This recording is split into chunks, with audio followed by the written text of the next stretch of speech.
2007. Would you please join Councilmember Osborne in the Pledge of Allegiance and invocation, please? I pledge allegiance to the flag of the United States of America and to the republic for which it stands, one nation, under God, indivisible, with liberty and justice for all. Please bow your heads. Lord, we gather in your name today to ask for your wisdom and direction in the decisions we make. We ask for the protection of our citizens, especially now when many families are traveling around and on vacation. And we ask for your strength and protection for men and women in the armed forces here and abroad. In your mighty name we pray. Amen. Amen. Amen. Amen. Thank you. All council members are in attendance. We do have ratified this evening accounts payable for June 2007. Are there any comments or questions on accounts payable? Could I have a motion to approve them, please? Second. Motion from Councilmember Souza, a second from Councilmember Holland. All those in favor signify by stating aye, please. Aye. Aye. Opposed? The ayes have it, 7-0. I wish to present a proclamation to a youngster, Joshua Gass, and he's a little late, so when he gets here, we'll just interrupt the meeting and do that.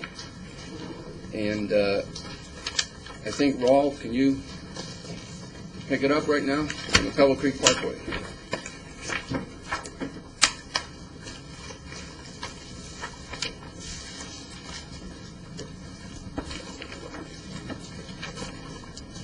Mayor, Council, good evening. Raul Varela, Engineering Director. Just zoom in on this.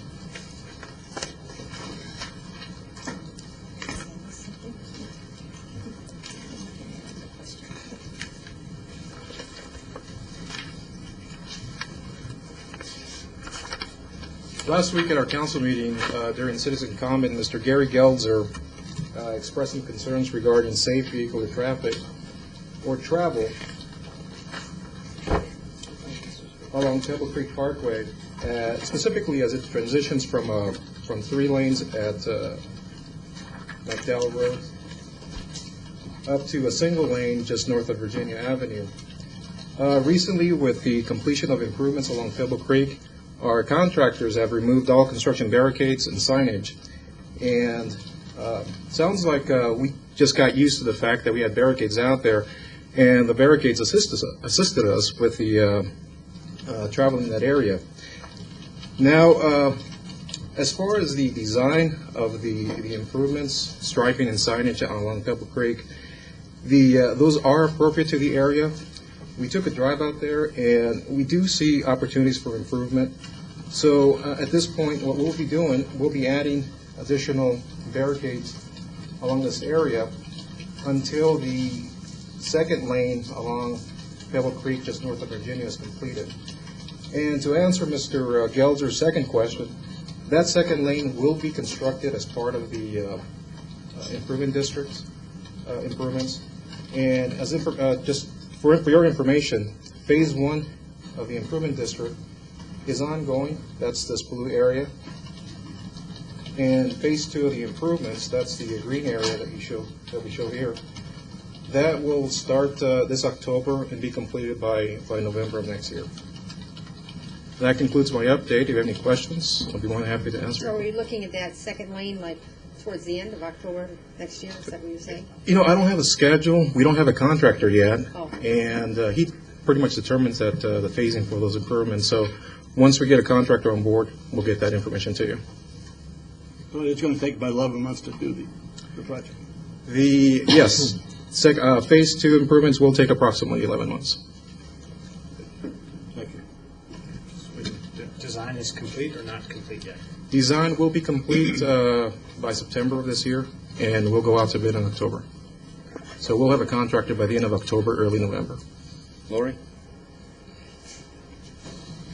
I'm sorry to interrupt, but there's a youngster out there not knowing what to do right now.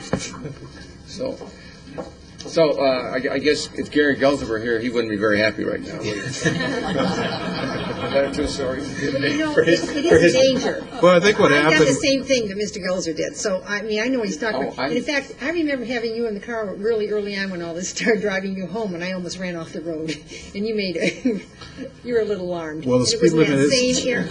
It was that same area, yeah. Councilmember Lord, the speed limit is 35 through that area.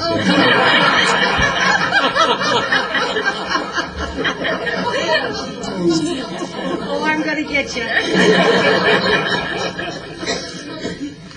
For a relatively new guy, you have a lot of courage.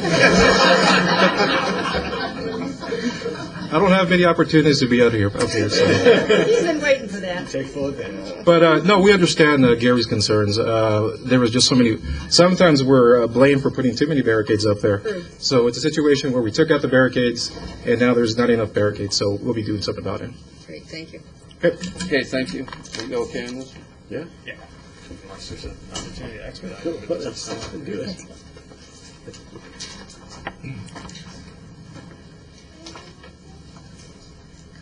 Just stand right here.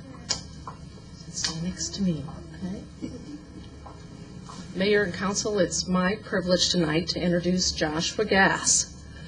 He is one of our most inspiring residents.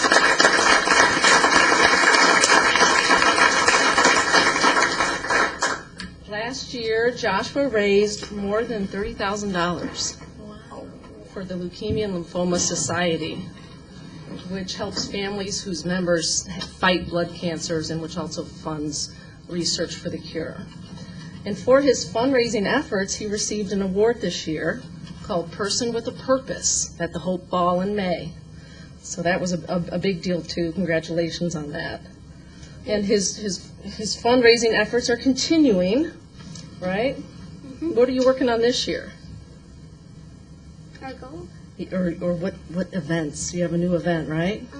Yeah, our kids like the night walk and Yeah, the Kids Like the Light Walk. And now our city website has your name on it, and if anybody wants to contribute money to your cause, they can just go to www.goodyearaz.gov and click on a link, and all the information will be there. Didn't you also make a Christmas card this year? yeah, What did it have a picture of? a snowman. A picture of a snowman, and it's going to be published by the Phoenix Children's Hospital. It won a big award. So Josh was doing incredible, amazing things, and we're very proud to have you in Goodyear, and I think now the mayor has a proclamation Okay. and a check to present to you. Do you want to bring As the I come down, family up? I'd also like to introduce Joshua's parents, Mr. and Mrs. Gass, and Joshua's brother.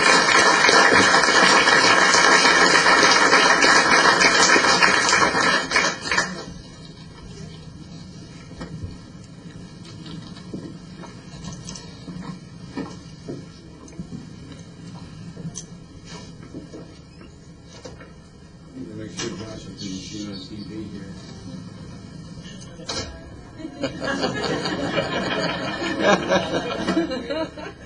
That's sweetheart.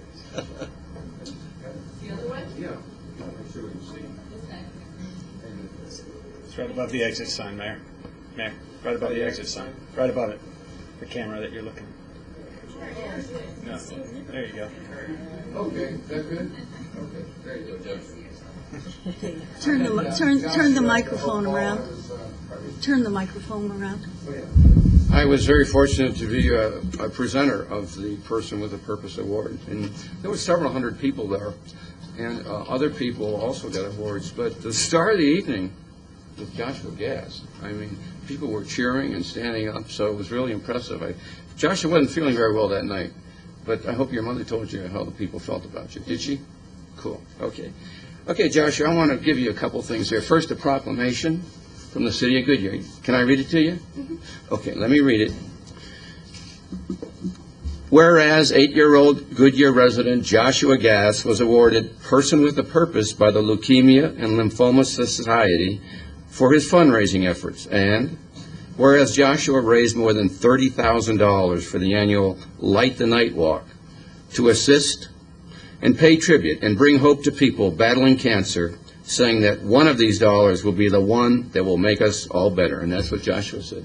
Can you still see it? Okay. Whereas monies that Joshua raised and donated will support the work of hundreds of the world's best and brightest researchers in their search for better therapies and cures for leukemia, lymphoma, and melanoma.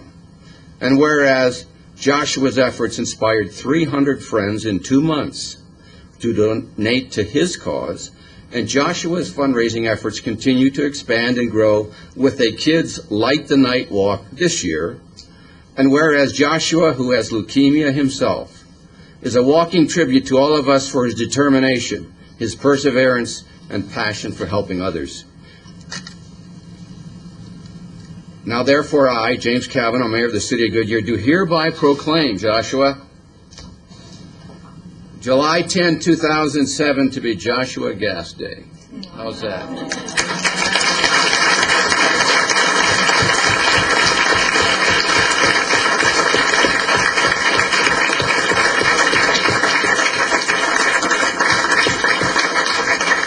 And this is important too. You're going to hear about your country here. Given under my hand in these free United States, in the City of Goodyear, on the 21st day of June 2007, into which I have caused the seal of the City of Goodyear to be affixed, that have made this proclamation public. Joshua, this is from the City of Goodyear to you and to your family. And also from our council, we have a check for $1,000 and $1,005 for you to get moving on this fundraising of yours, okay? So you can be successful this year as your last. Good deal? Thank you. Thank you very much.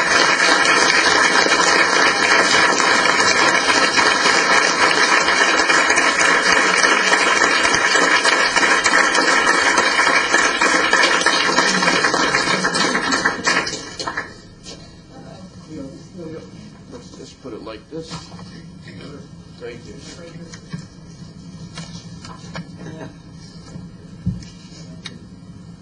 Thanks, Greg. Great. Thank you. We'll be finding all of you. Your names and numbers. He's got $100,000 pledged this year, so we are going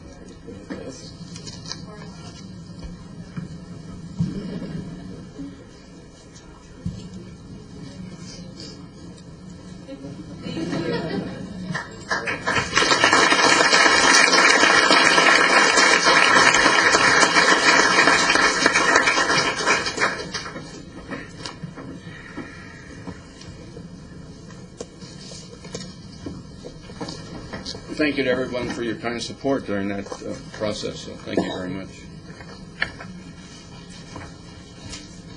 Opportunity now for citizens to make a comment on any subject which is not on this evening's agenda. Again, if it's not on the evening's agenda, do we have any comments? We'll now move to consent. Ask the city clerk to read the consent items A through S by title only, please. Item A, council will consider approving the draft minutes for the special meeting held on June 18, 2007, draft minutes of a work session held on June 18, 2007, draft minutes of a special meeting held on June 18, 2007, and draft minutes of a regular meeting held on June 25, 2007. Item B, council will consider accepting the dedication of a sewer line easement for the construction of a sewer line to service the at-home district development. This easement is generally located east of Bullard Avenue between McDowell Road and Interstate 10. C, council will consider adopting Resolution 07-1167, approving an intergovernmental agreement with Litchfield Elementary School District for assuming the operation and maintenance of the facilities generally located at the northeast corner of the intersection of Thomas and 144th and the northeast corner of the intersection of Turney and 155th within the City of Goodyear and providing for an effective date. D, council will consider approving a professional services agreement in the amount of $444,351 with Environmental Planning Group for the design of Phase 2 of the community park adjacent to Estrella Foothills High School at Estrella. Item E, council will consider awarding a professional services agreement to Perlin Architects of Arizona Incorporated in the amount of $340,425 for design and construction phase for services related to the construction of the Fire Station 186 Public Safety Facility located on proposed Willis Road near Rainbow Valley Road. F, council will consider approving the final plat for Scada Parcel 3A, subdividing 33.1 acres into 63 single-family lots generally located 1/4 mile south of the southeast corner of Perryville Road and Camelback Road within the Scada planned area development, subject to stipulations. G, council will consider approving the final plat for Scada Parcel 3B, subdividing 54.4 acres into 151 single-family lots generally located at the southeast corner of Perryville Road, Camelback Road within the Scada planned area development, subject to stipulations. Item H, council will consider approving the final plat for Scada Parcel 3C, subdividing 47.7 acres into 119 single-family lots generally located 1/4 mile southeast of the southeast corner of Perryville Road and Camelback Road within the Scada planned area development, subject to stipulations. Item I, council will consider adopting Resolution 07-1168, authorizing the city manager to execute an intergovernmental agreement with the Arizona Department of Transportation to provide federal funding for the installation of fiber optic cable and conduit on Litchfield Road from MC 85 to Wigwam Boulevard, providing for an effective date. Item J, council will consider adopting Resolution 07-1169, authorizing the city manager to execute an intergovernmental agreement with the Arizona Department of Transportation to provide federal funding for the purchase and installation of equipment for the Traffic Operations Center, providing for an effective date. K, council will consider adopting Resolution 07-1170, authorizing the city manager to execute an intergovernmental agreement with the Arizona Department of Transportation for the construction and maintenance of the warranted traffic signal at I-10 and Cotton Lane, providing for an effective date. L, council will consider approving a contract for services with Kinley, Horn and Associates in the amount of $150,000 for planning and engineering consulting services to develop an intelligent transportation systems strategic plan for the City of Goodyear. M, council will consider approving and accepting a map of dedication for Phase 4 of West Star Drive between Lum, Wash, and San Miguel Drive, located at Gulf Village at Estrella. And council will consider accepting the dedication of a public utility and landscape easement and right-of-way along Pebble Creek Parkway adjacent to the Pebble Creek Plaza development. This easement and this right-of-way is generally located east of Pebble Creek Parkway, south of Virginia Avenue. O, council will consider accepting the dedication of a temporary construction easement and a sewer easement along the future alignment of State Route 303 between Broadway Road and Dunlap Road. P, council will consider approving the final plat for Las Brisas Phase 2B, subdividing 84.9 acres into 252 single-family lots located at the southwest corner of Citrus Road and the Elwood Street alignment within the Las Brisas planned area development, subject to stipulations. Q, council will consider approving the final plat for the Canyon Trails Town Center, subdividing 105.4 acres into 24 commercial lots located at the northeast corner of Cotton Lane and Yuma Road within the Canyon Trails planned area, which is subject to stipulations. R, council will approve the award of a professional services contract to the Mercer Group Incorporated to perform executive search services and the recruitment of the city manager. S, council will consider authorizing interim city manager to execute a memorandum of understanding substantially in the form attached in Exhibit A concerning terms related to the conveyance of evergreen communities of property interest required by the City of Goodyear for certain public infrastructure.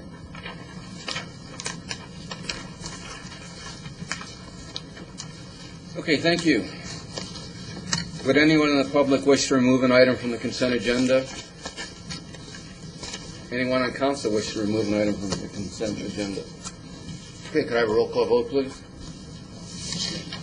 Oh, no, motion. Motion first. I move that we accept the consent agenda as read by the clerk. Second. I have a motion from Councilmember Holland and a second from Vice Mayor Antoniak, roll call vote, please. Vice Mayor Antoniak? Aye. Councilmember Sousa? Aye. Councilmember Cavalier? Aye. Councilmember Osborne? Aye. Councilmember Holland? Aye. Councilmember Lord? Aye. Mayor Kavanaugh? Aye. Passed 7-0. Okay, thank you. We'll now move to the business part of our agenda, and we'll start with Ralph McLaughlin. No, Ralph isn't here, is he? John, you got it. Don't you? John's going to give a report regarding public safety services in response to the comments made by Estrella Mountain Ranch folks. Okay. Good evening, Mayor and Council. I'm here to respond to community concerns that came up recently at a community council meeting. 3 members of the Estrella community, Alan Collin, Dave O'Brien, and Joyce Barons, voiced concerns in relation to the police department and public safety. Their first concern was staffing at the substation located on Estrella Parkway and Elliott. Their second concern was graffiti in Estrella. Their third concern was vandalism to mailboxes. And their fourth concern was the presence of patrol force. Basically, I don't see a cop in my neighborhood. I know there's a large agenda tonight, so I want to be brief. I'm going to quickly just address each one of those concerns. The first one is the substation on Estrella Parkway. Fundamentally, it's utilized as an administrative office at this time. Estrella is known as Beat 4. The idea is to keep the officer in Beat 4 down in Estrella, so when they have something to do administratively that can't be conducted within a police car, they go to the substation there. The other thing that's conducted at the substation is if there's an arrest, they're processed there. We would have difficulty at this time justifying taking an officer off patrol or a civilian employee and placing them full-time in the substation. The next concern is about graffiti. Graffiti is legally labeled as criminal damage. When checking all the latest reports, criminal damage this year from the month of June and May was down in Estrella from last year. The next concern that they voiced was also about mailbox vandalism. Now, mailbox vandalism did spike somewhat in the month of April. That also is labeled as criminal damage, and we have investigated those cases to the best of our ability. The last issue that they voiced was about patrol presence in Estrella. Estrella is 14% of Goodyear's population. For the police department, it is 5% of our calls for service. On any given day, we give Estrella 20% of our patrol force. And we feel that's fairly well represented for Estrella. The other thing is I reviewed the statistics for the last 6 months of 2006 and compared them to the first 6 months of 2007 for proactive police officer initiated contact. And we found that that is up 100%. On average, last year there was 150. This year there were 300 contacts per month. So far, so good? I'm sorry, I think I missed the very beginning of that. The contacts that they've called in, Estrella residents called No, in? that's police officer initiated, Okay. meaning proactive policing. Do we have any of the 3 citizens who made the complaint? Are they here? Okay. We need to get them this report, obviously. Absolutely.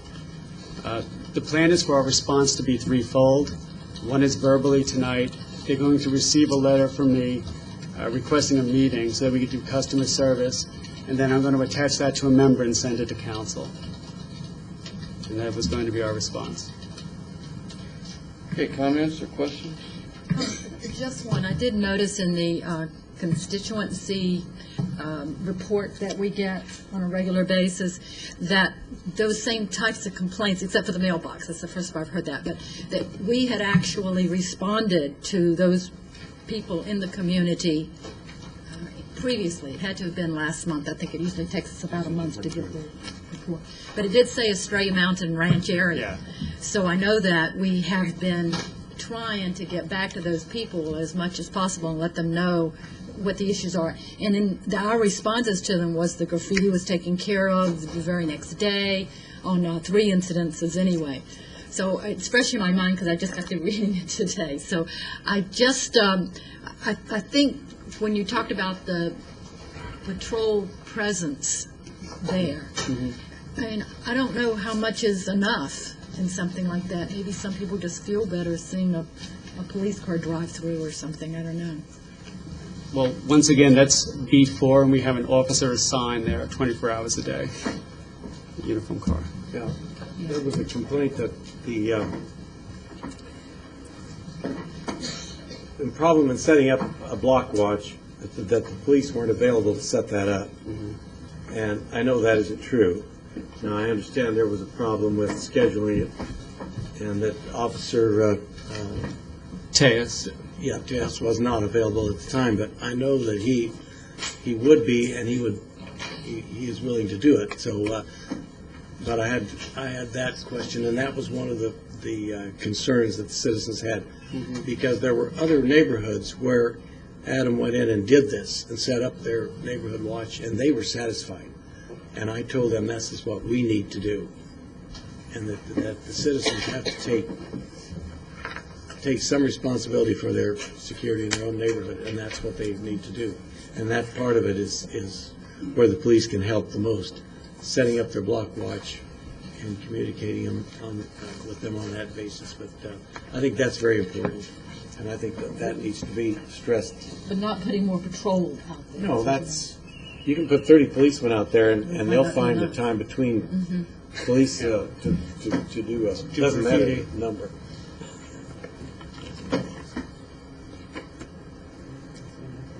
Okay.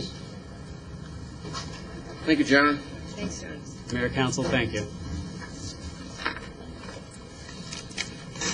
The next 2 items will be presented together. Corey Spiegel will present the memorandum of intent with Cheyenne Valley LLC and the letter of intent with Cancer Treatment Centers of America. And we'll take separate action on each item. After Corey's presentation and public comment, we'll start with the Cheyenne Valley LLC. Eddie and Jeff, I'm going to go Elmo tonight. Before I start, though, Mayor, Council, I appreciate the opportunity to bring this forward to you officially. Oops, wrong way. I want to go over a quick timeline, though, before I go into the nitty-gritty details. Cancer Treatment Centers of America was a prospect that GPAC brought to all of the communities in the Valley in October of 2006. We submitted a site at that time and were listed as a finalist in January and February of earlier this year. At that time, they went through due diligence for our site in Phoenix as well as a site in Gilbert, and they chose Phoenix as their front-running site, and we were notified of that in March. As they continued to negotiate and go through some of the tax implications of the deals, they learned that the GPLET, which is the Government Property Lease Excise Tax, opportunity was something they wanted to consider, and we were requested by their development staff in June if that would be something the city would be able and willing to do. We did our research on our end. The site we had proposed would be eligible for the GPLET under the state statutes, and we went forward with saying yes, that is something we would consider. So I just want to go over that timeline of what has transpired before we go into the details of the project. The project itself, the Cancer Treatment Center project, this facility will be the Western Region facility covering California, Arizona, and basically everything west of Texas. They have 3 existing facilities, one in Tulsa that we visited, the first facility which was built in Zion outside of Chicago, and then one in Philadelphia. The one here will mirror Tulsa in many ways. It'll be 210,000 square feet, 4 stories, about 80 feet tall. The land purchase here is significantly larger than what they currently have in Tulsa, though. From day one, they expect to have 150 jobs, and that will grow to about 400. In Tulsa, I believe they're close to 600 now. So we think it can go well beyond the 400 if the facility is successful. The average salary is $50,000, and I think, as we know, the medical industry will continue to grow in salary, so that number will grow as well. And their desire is to have this facility open in fall of 2008. Just a couple quick pictures of the Tulsa facility to give you a look and feel. It won't be identical, but it'll be very similar. And that was that's the inside of the grand hallway. The letter of intent that was before you and the COAC covers a few things. The G-Plet, the term of the deal is 40 years with a 10-year extension. The enterprise zone, which is the Western Maricopa enterprise zone, which our entire employment corridor is part of. The entitlement process and site plan and permitting, kind of the staff side of the deal, including the RV parking component. The infrastructure development plan, which is more of our deal with EJM to get the site shovel-ready, and then a provision for them setting up a purchasing company if that's feasible under the new legislation that was just signed in. I'm going to present both of them together, and then we can kind of, because they're just really married, and then we can go into questions after that. The site we looked at with EJM is right up here, just off 10 and Bullard, and we really feel it's a signature project for that location, and really as the gateway to the employment corridor. The retail corridor along McDowell has the mall, City Center has the ballpark, and City Center itself, and so this we felt was a really nice catalyst project for the employment corridor. Go in on the site a little bit. As we discussed earlier, this is the site area. This is the existing Fillmore alignment, and then it will go over to Bullard, and where that connects obviously will be determined. But it's about a 23-acre site. And this would be the half-mile collector street called 143rd Avenue. The numbers correspond to the infrastructure that we'll talk about a little bit. As I said, one is already in. With EJM, they will be responsible for the construction of West Fillmore from where the railroad tracks go to 143rd Avenue. They will be responsible for 143rd Avenue from Van Buren up to the northern boundary of CTCA's site, the water and sewer lines related to the parcel, and then a traffic signal when warranted. And they will also be putting in other infrastructure to be including the 3 northbound lanes of Bullard Avenue from Van Buren up to I-10, as well as the regional sewer line in Bullard. For what is public and what is related to the Cancer Treatment Center site, we will be reimbursing EJM for those out-of-pocket costs. There are a couple funding sources, one of which they have an assessment lien from the construction of Van Buren on both their Bullard property and their Beck property, which is about $1.7 million. We could look at a relief or forgiveness of that. It's no money out of our pocket today, it's just no money in the future. So that would be one way to take that off. Construction sales tax from 3 different sources until they're made whole. There won't be any money more expended than what they expend on the public infrastructure, but from the proceeds of the construction of the hospital itself, and then from future projects both on the Bullard property, which is around the hospital, as well as the Beck property, which is south. I'll just show you quick. This is the Bullard piece, and then this is the Beck piece, so they're kitty corner from each other. The city's responsibility as part of the EJM development agreement would be that we will be, at our expense, required to get the easement across the railroad to connect Fillmore. We will get the right-of-way, which is primarily already taken care of for the south side of Fillmore from the adjacent property owners, and that's been done through Harvey's group and stipulations and the site plans for those projects, as well as the right-of-way needed for 143rd Avenue from Van Buren to Fillmore. One action you took earlier this year to get the 60 feet of right-of-way, and if we need additional, we'll get that from EJM. So that's it in a nutshell, and that's kind of the map of the employment corridor. I'll turn it over to you for questions. Okay, thank you. Would either applicant like to speak? Okay. Sarah, just Fred Stiles from EJM. If you do have questions of him, he's here. Okay, and comments from the public?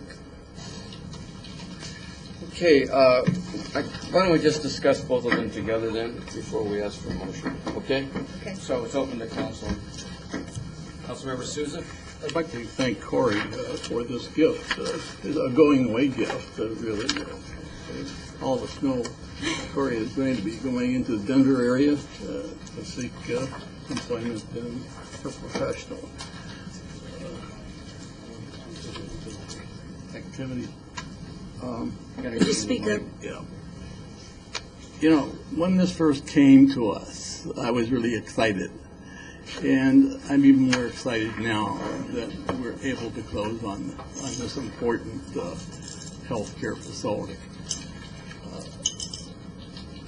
cancer is a devastating disease, and we will see the activities that come from this organization, from the facilities and the equipment that they have, that they will be using to cure cancer patients. And it's going to reflect on Goodyear as well. I'm happy to see this facility come to Goodyear, and I want to thank you personally for the efforts that you put into this effort. Thank you, Corey, for the gift. Thank you, Mr. Mayor. Thank you. Corey, I also want to thank you, and I was very excited. I was part of that team that day. The mayor was there when they first approached us, and I certainly hope this happened. I do have some concerns, though. I have concerns because I know that they have been negotiating with Phoenix, and now they've come back to us. And I guess I just want to have reassurance that they're going to be like glue or gum to my shoe. They're going to stick with us, and that's my only concern. They're a great company. It's just a wonderful treatment center to have. And when you look at that, there's a possibility of 400 jobs at an average of $50,000 a year. That's great for our economy. So it's the best of the best. Again, I'm just going to reiterate, I'm just a little concerned. I hope that will be dispelled very quickly, that we are the only one that they are looking at, and this intent will be exactly what it says it is. Thank you, Mayor. Thank you. Do Okay. you want me to address that, or do you want I think probably I should. think you should. You should. It's my understanding they still do have an active letter of intent with Phoenix. Before they could negate that, it's my understanding that their intent, if there's a positive action on this letter tonight, was to proceed with board action on their side. And it was a business decision. The G-Plet for us was really the deal maker. We didn't pursue them. They came back to us with an option that we could do.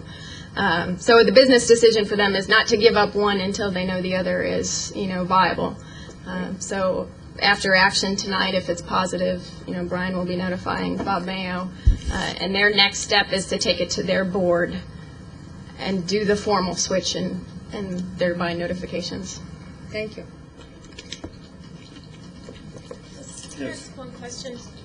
Excuse me. Corey, this is just a clarification question. The G-Plet.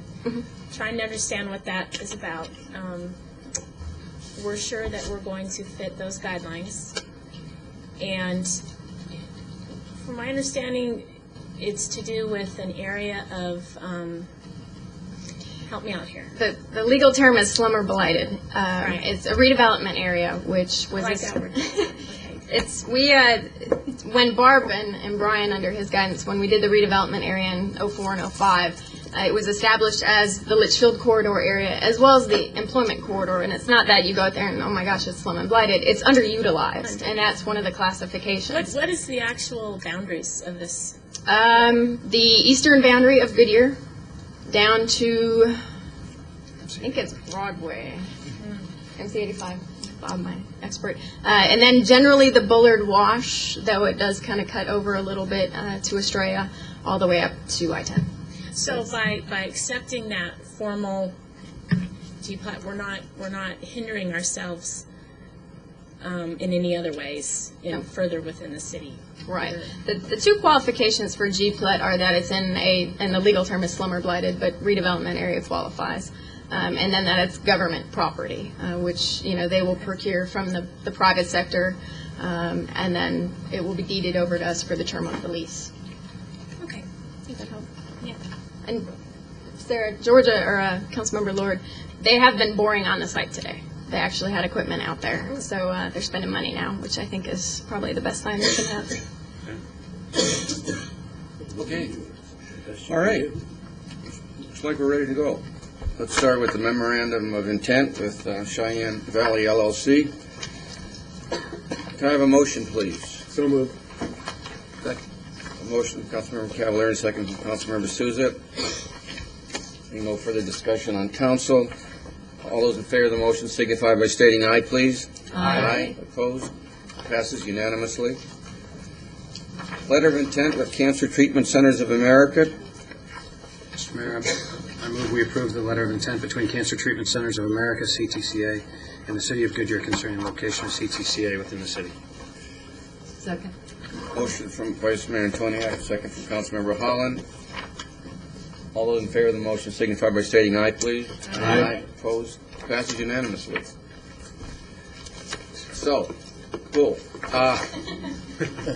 Brian and I are going to, I'd like to join you on that call. So, but rather than recess, because we have a tough schedule, let me introduce Matrix and then ask you to sit in the chair. Is that all right? Sounds good. Okay.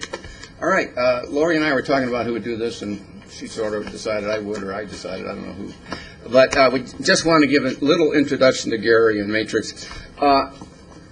This is sort of like, there are exceptions to this comment, but this is a one-of-a-kind type of thing. And I think it's important to notice, to understand, that this is an assessment of how well we manage the resources of the people of Goodyear.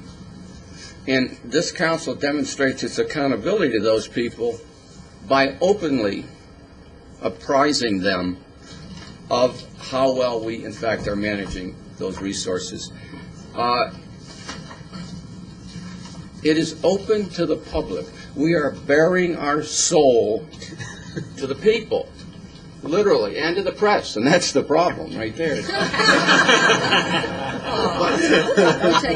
We're concerned about that, but we want you to know that this is rarely done, and it takes a little courage to do it. We had that courage, and we're going to move on.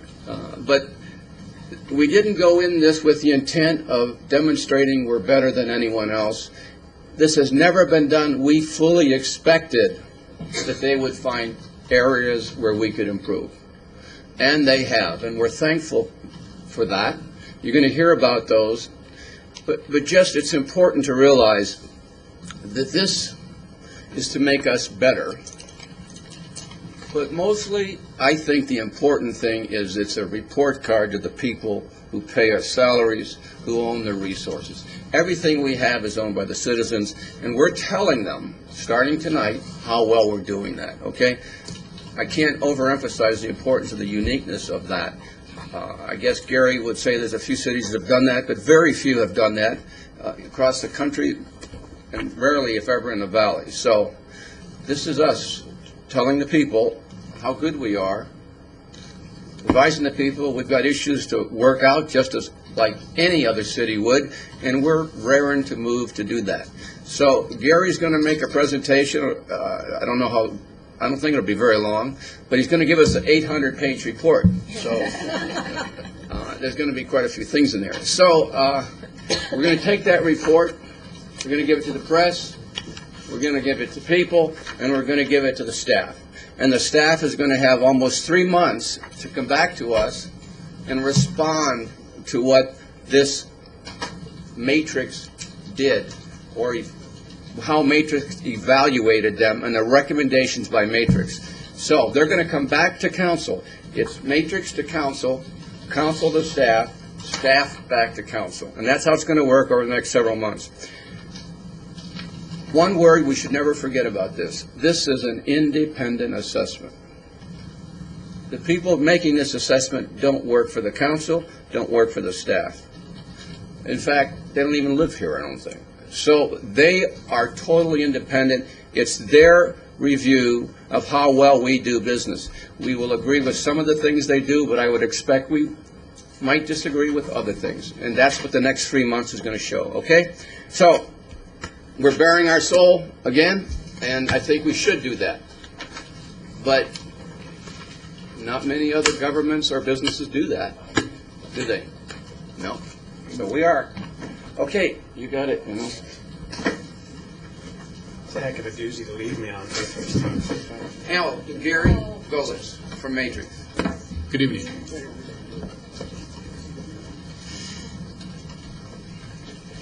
My name's Gary Golitz. I'm a vice president with the Matrix Consulting Group.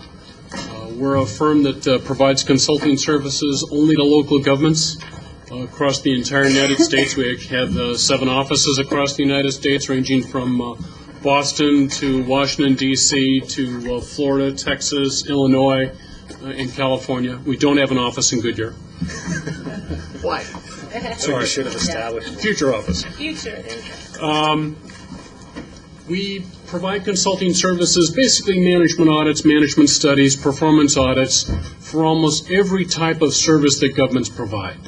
Right now, we're conducting studies of police departments in Omaha, Nebraska, Milwaukee, Wisconsin, St. Petersburg, Florida, and Jacksonville, Florida.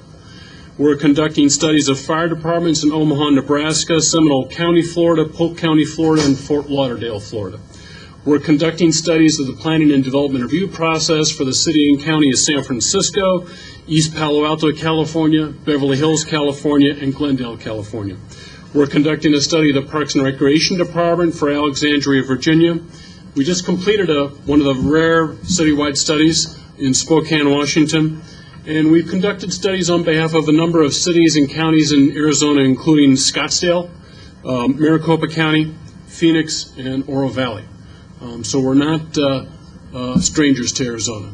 So what I'd like to do over the next 15 or 20 minutes is go through the presentation. I would ask council that if they have questions, so please feel free to ask a question at any point in time. It's certainly okay to do that rather than try to hold those questions to the end. So if I could have the second slide. You should have a keyboard right in front of you. You probably just hit the right arrow there. There you go. Okay. The project team conducted an intensive process of interviewing city staff. We conducted over 100 individual interviews with city staff members. We also distributed a confidential employee survey to all employees, and all employees had a chance to complete it. We collected a wide variety of data regarding workload, service levels, costs, and operating practices, and developed descriptive profiles of each department reflecting its organizational structure, staffing, workload, and service levels. And lastly, to make an assessment of how well the city is doing both its strengths and its opportunities for improvement, we conducted a best management assessment, basically. And that's basically reflecting our best management practices we've developed over 30-plus years of being in the practice of local government consulting. One of the things that's important to note is it's not as if the City of Goodyear is static. Your population has more than doubled in the last 6 years. The number of authorized positions in the city has more than doubled in the last 6 years. Your operating revenues and expenditures have more than doubled in the last 6 years. And that's a pretty impressive trend, and it's a trend that appears sustainable over the next 6 to 10 years as well. So the city is definitely growing, and that type of growth places a lot of challenges on the organizational structure, on staff, on management systems and information systems. So really the intent of the report was not so much a snapshot of where you are right now, but really how we can better prepare this organization to deal with the kinds of growth and challenges it's going to have in the future. Before I get into the opportunities for improvement, I did want to point out a number of positive aspects to the way the City of Goodyear conducts its business. Building inspectors are responding to inspection requests within one workday. That's a best practice. All city inspectors are combination inspectors, which means they can go out and do an electrical, plumbing, mechanical inspection all at the same time with one person. We have a one-stop shop, basically, at the new center. Code compliance is geared to a proactive enforcement emphasis, basically. They're not just waiting for complaints, they're going out into neighborhoods, providing preventive patrol to try to identify problems and try to catch those problems before they get out of hand. The council adopted its first 5-year CIP last year. The budget has been awarded a Distinguished Presentation Award by the Governmental Finance Officers Association. Its financial statements received an unqualified opinion from the city's independent auditors. The fire department has both automatic aid and mutual aid agreements with local agencies.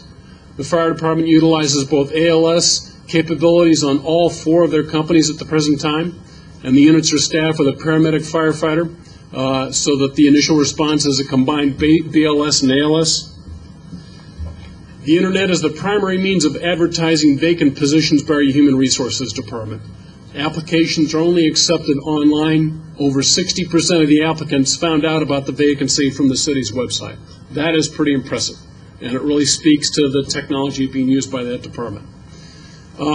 In the Information Technology Department, we've got a Technology Project Steering Committee comprised of city employees to make sure that city employees and city departments have the ability to influence where technology expenditures and development occurs. The response time for the police department is good at 4.8 minutes for high priority calls, which are basically priority 1, and 8.2 minutes for priority 2, and 10.9 minutes for priority 3. The police department has 6 officers assigned to the 14 schools in Goodyear, allowing for significant involvement with students in the schools. The city's potable water met Arizona and federal water quality standards in 2005.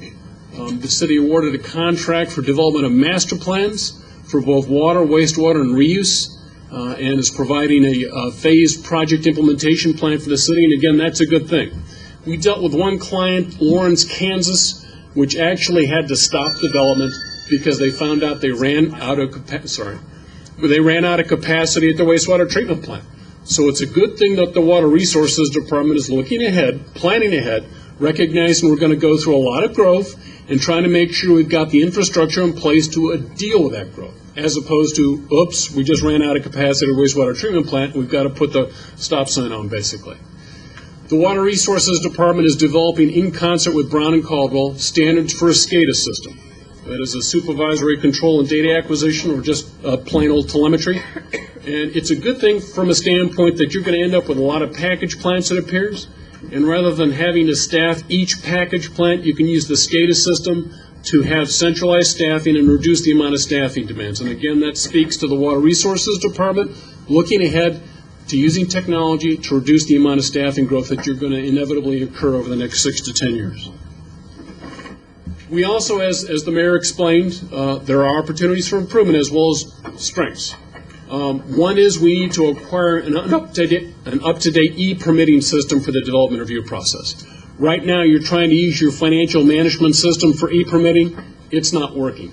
And you really need to acquire a best-of-breed e-permitting system to really make that process user-friendly and enable staff and managers to manage that process.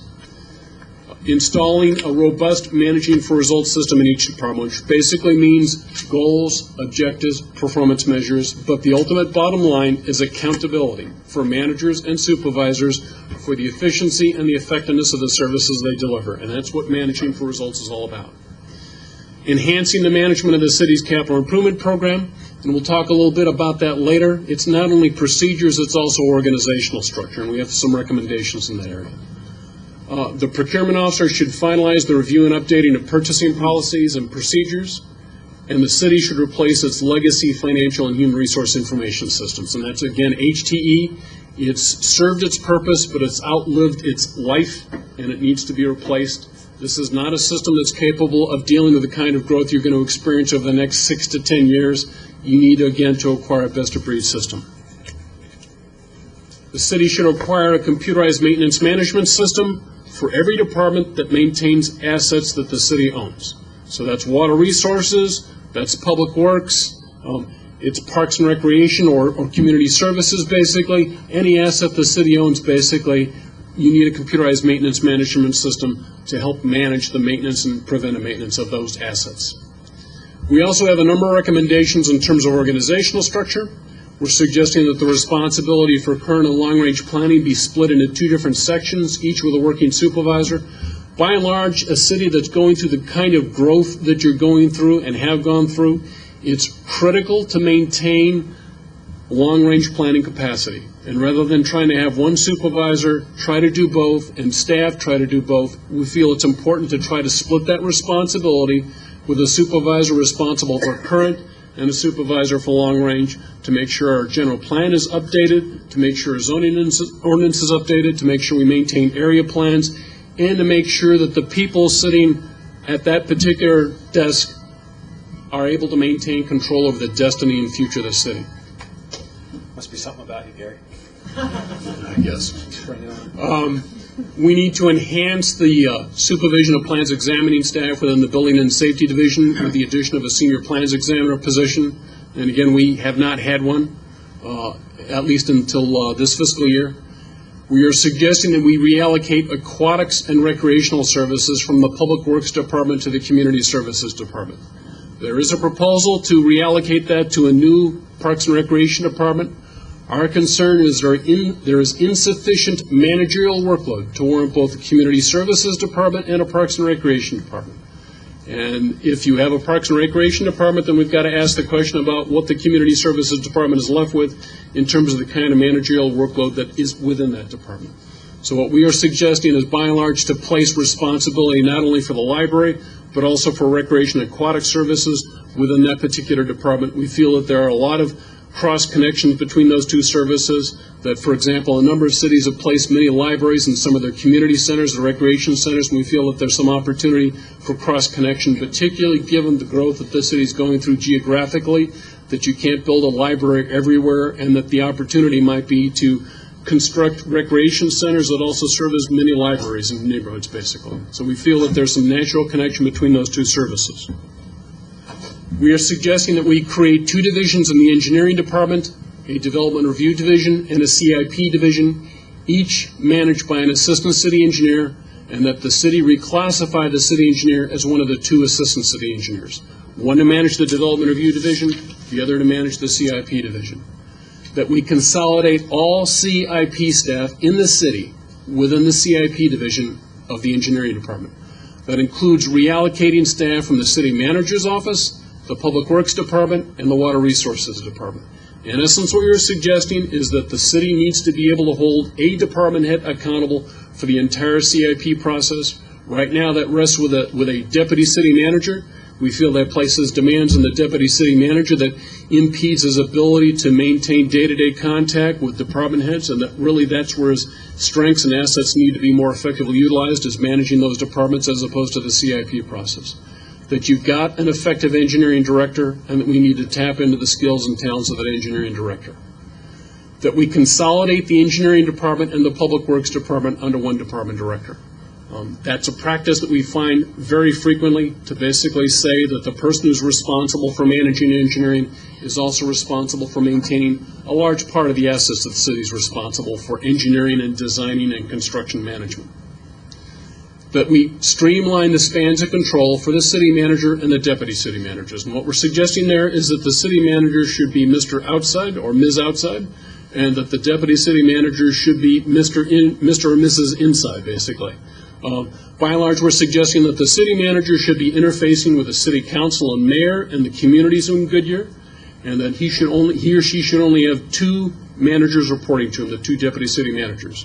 We're suggesting that the city clerk, HR, and the communications office basically should be placed under the supervision of the two deputy city managers.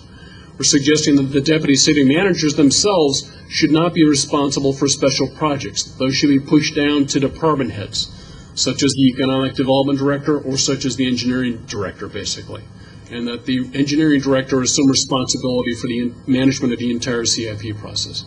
We feel that city manager has to deal with external issues, making sure mayor and council's needs are met, making sure the community's needs are met, and looking long-term in terms of policies, strategies for managing growth and dealing with some of the demands that growth places on the city and the city's organizational structure. And the deputy city managers have to deal with the day-to-day operations of the city. And that's in essence what we're suggesting in terms of streamlining that. In terms of cost-effective service delivery, we're suggesting that the city should increase reliance on inspection and plan checking staff in building and safety and reduce reliance on consultants. So in essence, we are suggesting we add inspectors and add plan checkers and reduce the amount of money we spend on consultants. That we consider the option in the future of assigning 3 firefighters to some fire apparatus rather than 4. And that really comes down to automatic aid agreements that the city has with surrounding agencies. And what we're suggesting is that in some areas of the city, we may need that 4-person apparatus, but in other areas, the 3-person apparatus may be more than cost effective. We're suggesting that the city increase inspection and plan checking staff and fire prevention to address increases in workload. That the fire department develop a more formal EMS quality control program, that we increase police patrol staffing from 37 officers to 40 officers, and that's based upon a workload analysis that we did as of basically early this year. Workload is going to continue to grow, so this is basically a snapshot. We're not suggesting that 40 officers are sufficient to meet your workload into the future. They're basically sufficient to meet your workload right now. And that you've got excellent preventive patrol time. It's a preventive patrol time that we very rarely see. So it's a very good asset, your police department, as well as your fire department in the city. We're suggesting that we reallocate some police patrol staff from the graveyard shift to the day shift and swing shift. And again, officer safety has to be one of your considerations in terms of the staffing for the graveyard shift. But within that consideration, we believe that there are staff resources that can be redeployed from the graveyard shift to day and swing. That we utilize civilians and police patrol to respond to low risk and routine calls for service. And those are in essence community service officers. They've been in use for probably 40 years throughout this country. By and large, if someone stole your hubcap and you had no idea who it is, that's not, and no suspects, no leads, no whatever. And that's the kind of call that we really don't need to deploy, basically, or dispatch a police officer. That's something that a community service officer can certainly respond to and respond to effectively. That's what we're suggesting, is that there'll never be a majority of your staff in police patrol. There'll always be around 5, 10, maybe 15%, but that's about it. And they're used to respond to low risk, basically routine calls for service. That the police department in patrol use an 8 or 12-hour shift to provide a more efficient work schedule. Right now they're using 10s, and basically you have shift overlaps, and in a lot of cases you can't effectively utilize those shift overlaps. A lot of police departments are shifting to 12-hour shifts simply because you eliminate that overlap, and it's a much more efficient way to schedule police patrol officers, as well as providing them basically a three-day weekend every weekend, and one of those 2 weekends, every second weekend will be basically a 4-day weekend. So it's a good recruitment tool when you're trying to compete against a Phoenix as well. That we authorize additional staffing in public works for parks and sanitation, and that we consider managed competition for bulk waste collection when the existing solid waste contract expires. And by and large, we've got the contained waste that's collected by contract and the uncontained waste collected by the city. We're suggesting that when the contract expires, that we go out for a managed competition, basically, to see what the vendor would charge for the uncontained waste as well, and see how our costs compare against it. We're suggesting that we restructure the senior utility technician and senior utility worker positions in the Water Resources Department to function as crew leaders rather than assistant supervisors, and that we address opportunities to improve preventive maintenance of the city's utility infrastructure in accordance with the American Water Works Association standards. In terms of customer service, we're suggesting that we utilize the e-permitting system to provide internet access to permit information to applicants and the public. By and large, what we're suggesting is when you acquire the e-permitting system, you allow people to subscribe to it from a particular neighborhood. So if they're from the Estrella area, basically that they could subscribe to that system, and the system would automatically email them anytime a building permit is pulled or a planning permit is pulled. And by and large, what it does is it keeps those neighborhoods in touch with what's happening in their neighborhoods. And there are some cities out there, Lenexa, Kansas, for example, actually it calls it your neighborhood, and you actually can go onto that particular site to find out what's happening in your neighborhood from the e-permitting system. We're also suggesting that the issuance of selected building permits be accomplished using the e-permitting system. And again, those are simple trade permits, things like changing out a water heater, re-roof, basically, changing out a furnace. Those should be things that you should be able to do over the net, basically, and not have to come down to City Hall. There are some cities, they're built-out cities, not like Goodyear, but cities like Sunnyvale and Concord are actually issuing 80 to 90% of their building permits over the internet. So it really talks about what the capacity of the system is. You're right now issuing about 20% of your permits are single trade permits, and those are 20% of your permits could be issued over the internet with this system, basically. That we increase the number of building permits issued over the counter. We're suggesting roughly half should be issued over the counter. And again, that's a significantly higher proportion. That means you need to change the way you do business, that the counter technicians would need to be International Code Council certified as building technicians so that they could do the light duty plan checking and actually issue building permits over the counter. That's going to be for the simple stuff like tenant improvements, for example. It's not going to be, for example, new homes. It might be spas or it might be pools where they're using standard plans. But what it's designed to do is keep the light duty stuff up at the front counter and keep it away from the building plans examiners that you're paying more money for, obviously, and is to provide better customer service, more responsive customer service. We're suggesting that we establish cycle time objectives for building permits and planning permits in terms of how long it should take to issue a specific type of permit. whether it's a pool, a spa, a tenant improvement, a single-family remodel, a conditional use permit, that we establish cycle time goals and hold the building manager and the chief building official, basically, and the planning official responsible for managing those cycle time goals. And that's not just their own particular divisions. That's citywide. So in essence, the chief building official would own the building permit plan check process. He'd be responsible for managing that process wherever that building permit goes. A good example of that is in the city of Morgan Hill, California. Every Monday, the chief building official is on the telephone to every division, wherever they are, to say, your plan check comments were due last Friday. Where are they? When am I going to get them? And that's managing the white space between departments and putting the responsibility where it belongs, basically. Rather than the responsibility of the citizen to find out what's happening with it, the responsibilities of the chief building official. That would need to be blessed, basically, by city council and mayor and by the city manager's office. But by and large, we feel the chief building official and the chief planning official need to manage the building permit process and the planning permit process and assume total responsibility for that. We're suggesting that we enhance the turnaround time for emergency calls for service to 1 minute or less for 90% of the calls for service within the fire department. That we establish enhance the management of preventive police patrol using crime analysis.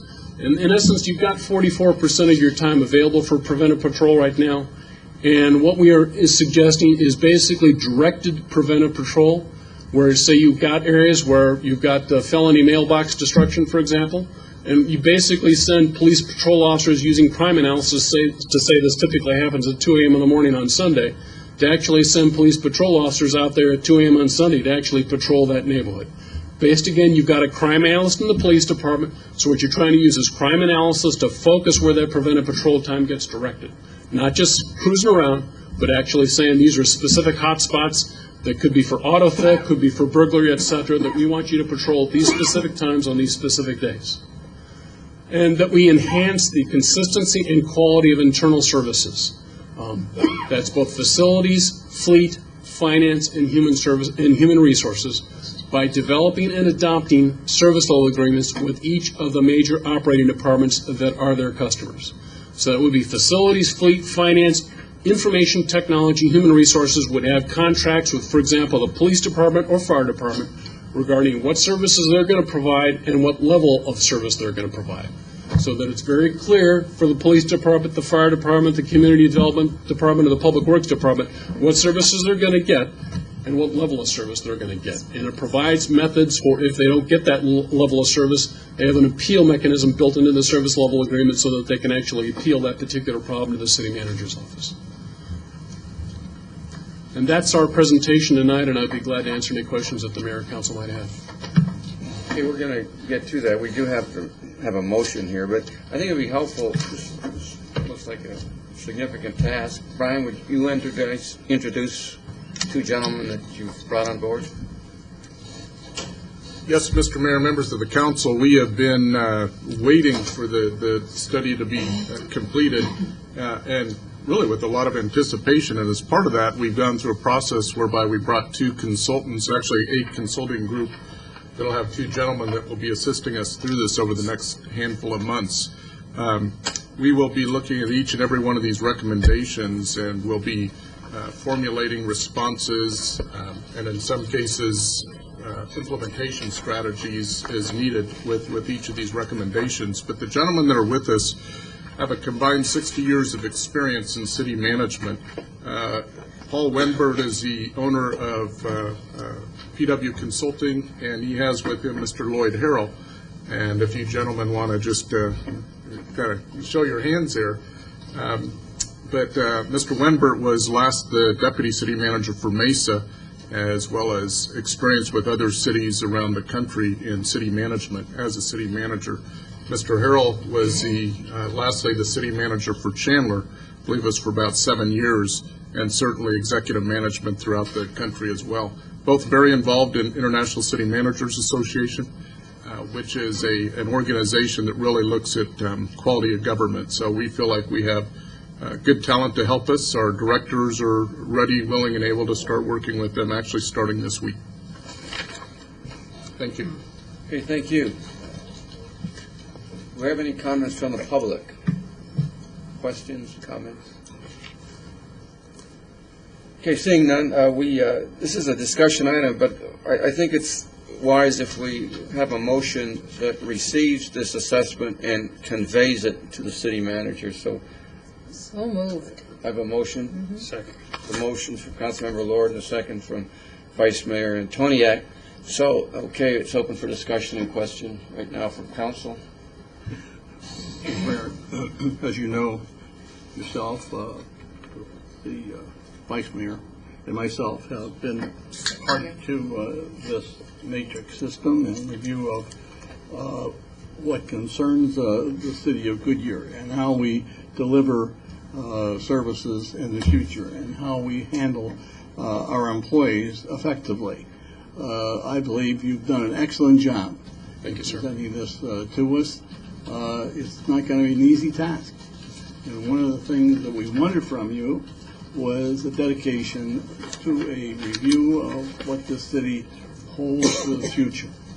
Where we're now at 55,000 people, we want to step out and look at where we're going to go and who we're going to go with to 150,000 people. And I think you've given us that type of plan that all of us can work with.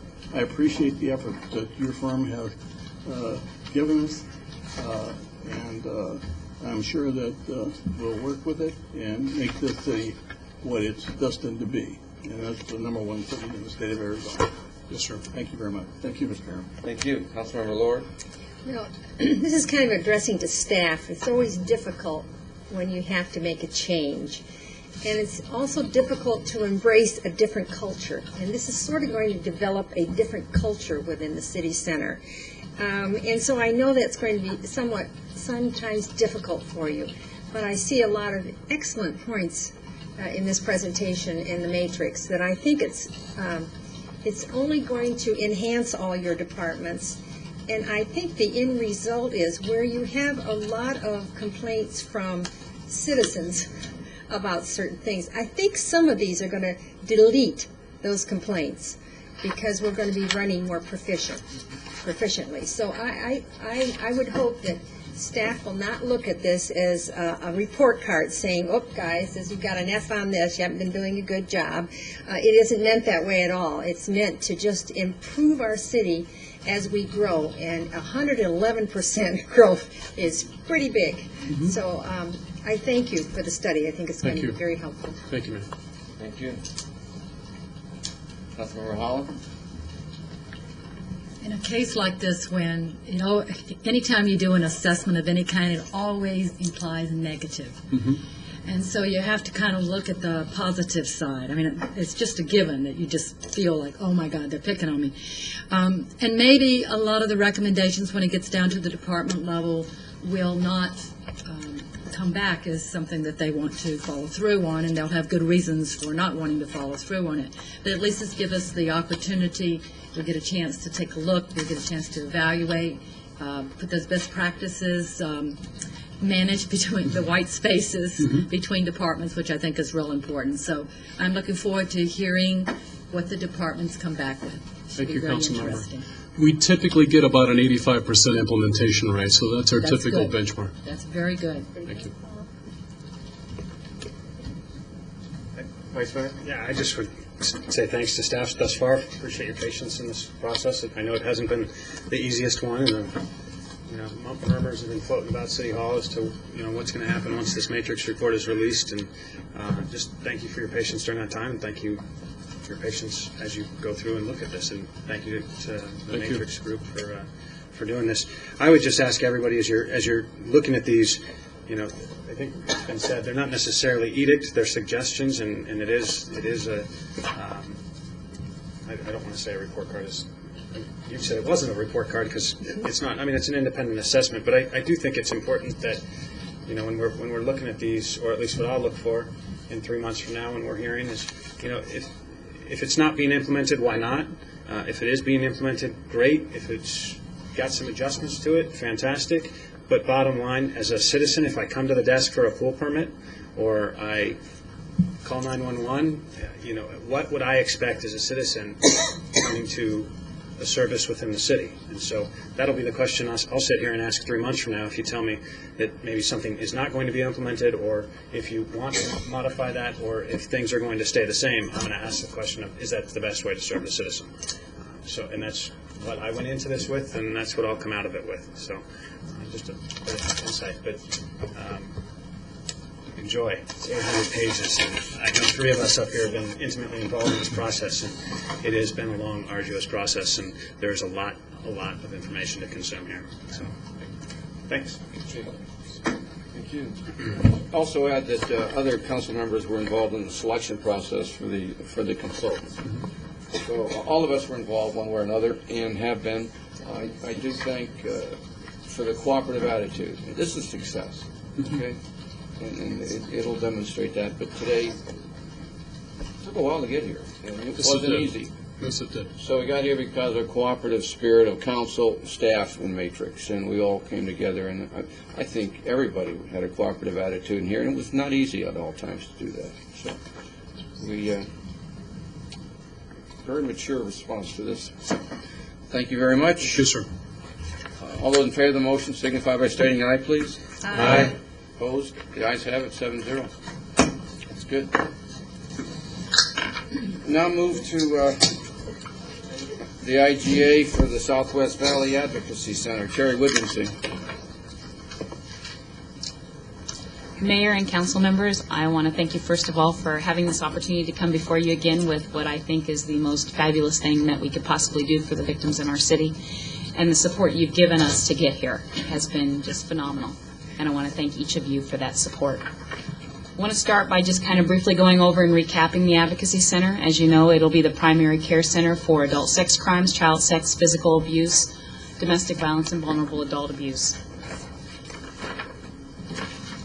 The agencies that we have involved that have already made commitments and are working on memorandums of understanding are all listed before you.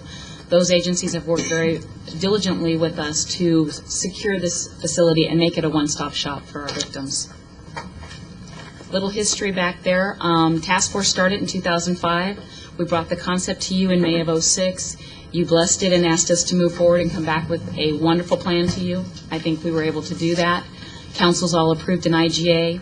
We had a little hiccup in the process, but I think we're moving forward. That hiccup has been the amended IGA that you have before you at this time, the biggest thing being the Avondale will now be the fiscal agent, which I'm going to honestly tell you, I hope in the upcoming years it'll be Goodyear, since it is housed here.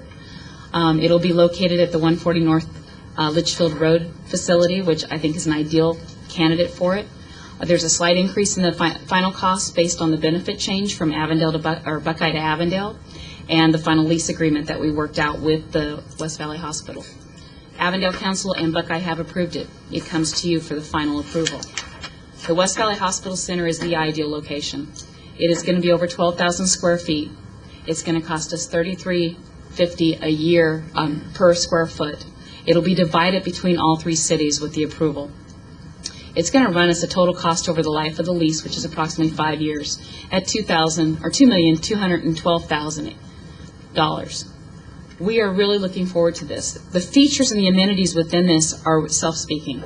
The one feature that no other center in the nation has that we will have the opportunity to do in the future is an X-ray room.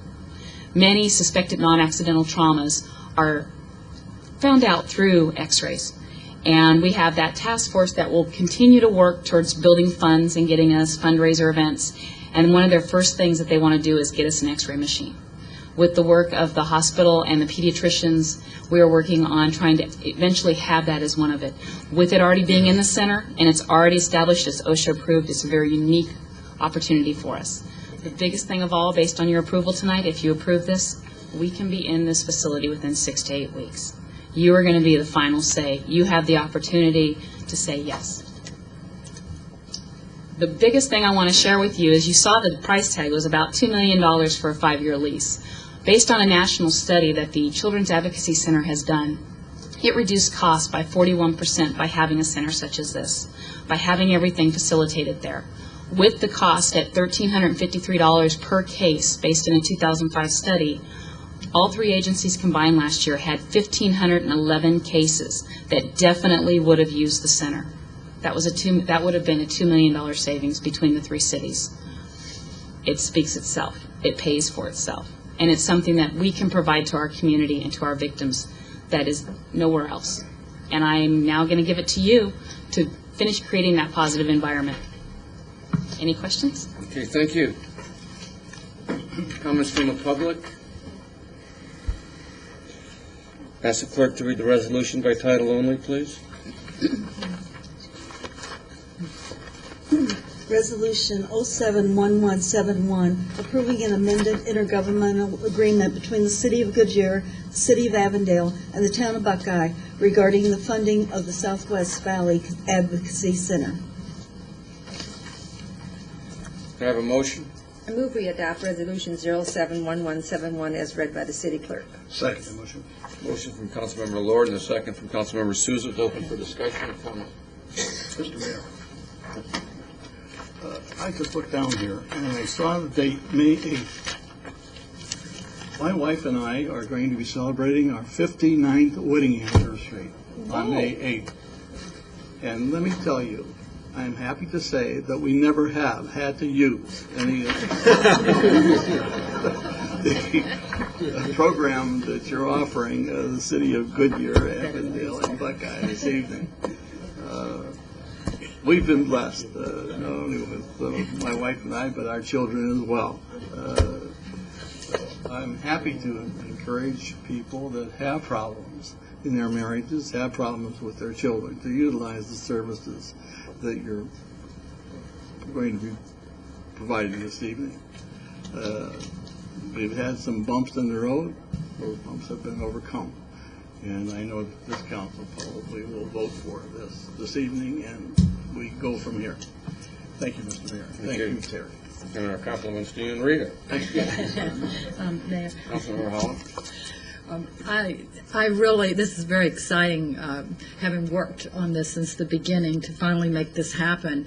Also, it was a pleasure to work with Terry and John and the chief. Thank you so much for the opportunity you gave me and the fact that I was able to get involved in it from the West Valley Hospital point of view, being on the board. So I'm just, I said, let's just move forward, and if there's anything else that we need to do, please do not hesitate to ask. We'll get out there and fight to get the X-ray machine and whatever else we need to do. Thank you. Okay. These are the easy ones. Roll call vote, please. Councilmember Lord? Aye. Vice Mayor Antoniak? Aye. Councilmember Sousa? Aye. Councilmember Cavalier? Aye. Councilmember Osborne? Aye. Councilmember Holland? Aye. Mayor Kavanaugh? Aye. Passed 7-0. Okay, thank you. Congratulations. We'll now move to consider approving a contract to develop a public safety master plan for Sonoran Valley. Mr. Mayor, members of the council, appreciate the opportunity to be here this evening requesting your approval of a contract that would allow us to provide for public safety master planning in Sonoran Valley. Excuse me. One of the opportunities that the Sonoran Valley development and annexation presented with to us from a public safety standpoint was something of a blank canvas. Not a tremendous amount of public safety infrastructure in place, in some cases non-existent, and the opportunity to kind of, as much as there's an opportunity to determine what land uses and densities and things are going to occur, we're excited about the opportunity to define that community with respect to safety, public safety, at the same time, and have almost as much freedom as we do with respect to land use and other types of planning issues. Put simply, communities don't get this opportunity very often, and so it's an exciting opportunity for us. We, in accordance with the development agreement, we had worked in a very collaborative environment with the developer, and we have representatives. Garrett and Garth Weir are here, and police and fire worked together to develop a scope of work, and went out and found found a consultant that clearly had the ability to meet our needs with respect to this type of planning. That consultant has come forward and and we've worked very diligently with them through the scope of work to make sure we understood what our deliverables would be and make sure we had the kind of planning in place so that as development occurred within the community, we had planning that would also be accompanied by trigger points giving us guidance on the very difficult question at times, when. And so we're going to have tools that we typically haven't had in the development of the City of Goodyear to date.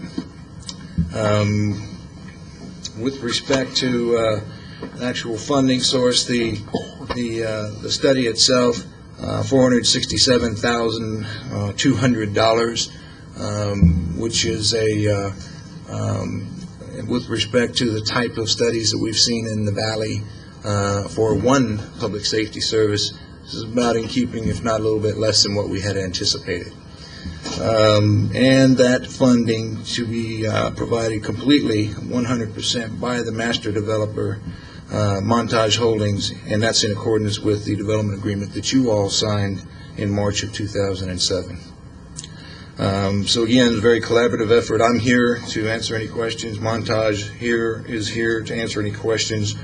Rick Rayfelt from the consultant is here, and also Chief Brown and myself are here to answer any questions you may have regarding this.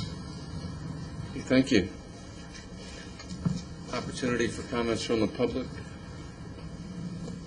Okay, seeing none, could I have a motion to approve the contract to develop a public safety master plan for Sonoran Valley? So moved. Second. Motion from Councilmember Lord and a second from Vice Mayor Antoniak. Open for discussion. All those in favor of the motion signify by stating aye. Aye. Opposed? The ayes have it, 7-0. Would anyone like to take a break now, or? I think Rob already took his. I think I we're got okay. my water, so I'm in good shape. It might cause a break a half an hour from now. Yeah. Okay, may I just suggest we take off our coats? It's getting warmer. Yeah, There's no doubt about that. Okay, Farhad, you're on. Right now? Thank you, Mayor Kavanaugh, members of the council, and the public. The item before you, this next item, item G, is consideration for a preliminary plat for parcel 5.2 of Estrella, and I will begin by orienting you with some background information. Parcel 5.2 is located within the Gulf Village phase of Estrella.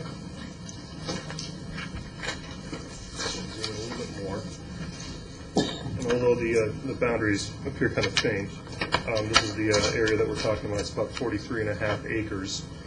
It is about a third of a mile south of San Miguel Drive, and what you're seeing here is the future West Star alignment, to which parcel 5.2 will be accessible.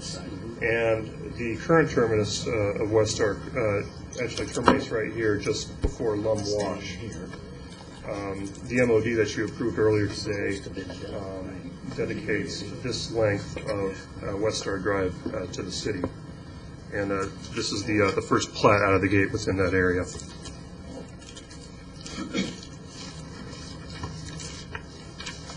Should mention the zoning for the property currently. The underlying zoning within this PAD designates this parcel for low-medium density residential, which is in this case defined as 1 to 2 dwellings to the acre, and the general plan designates it for low-medium density residential, which is at 2 to 4. Next, I'll take you to just straight to sheet 4 of your plat, and this is the proposed lotting plan in this preliminary plat, parcel 5.2. As I mentioned, we're looking at about 43.5 acres,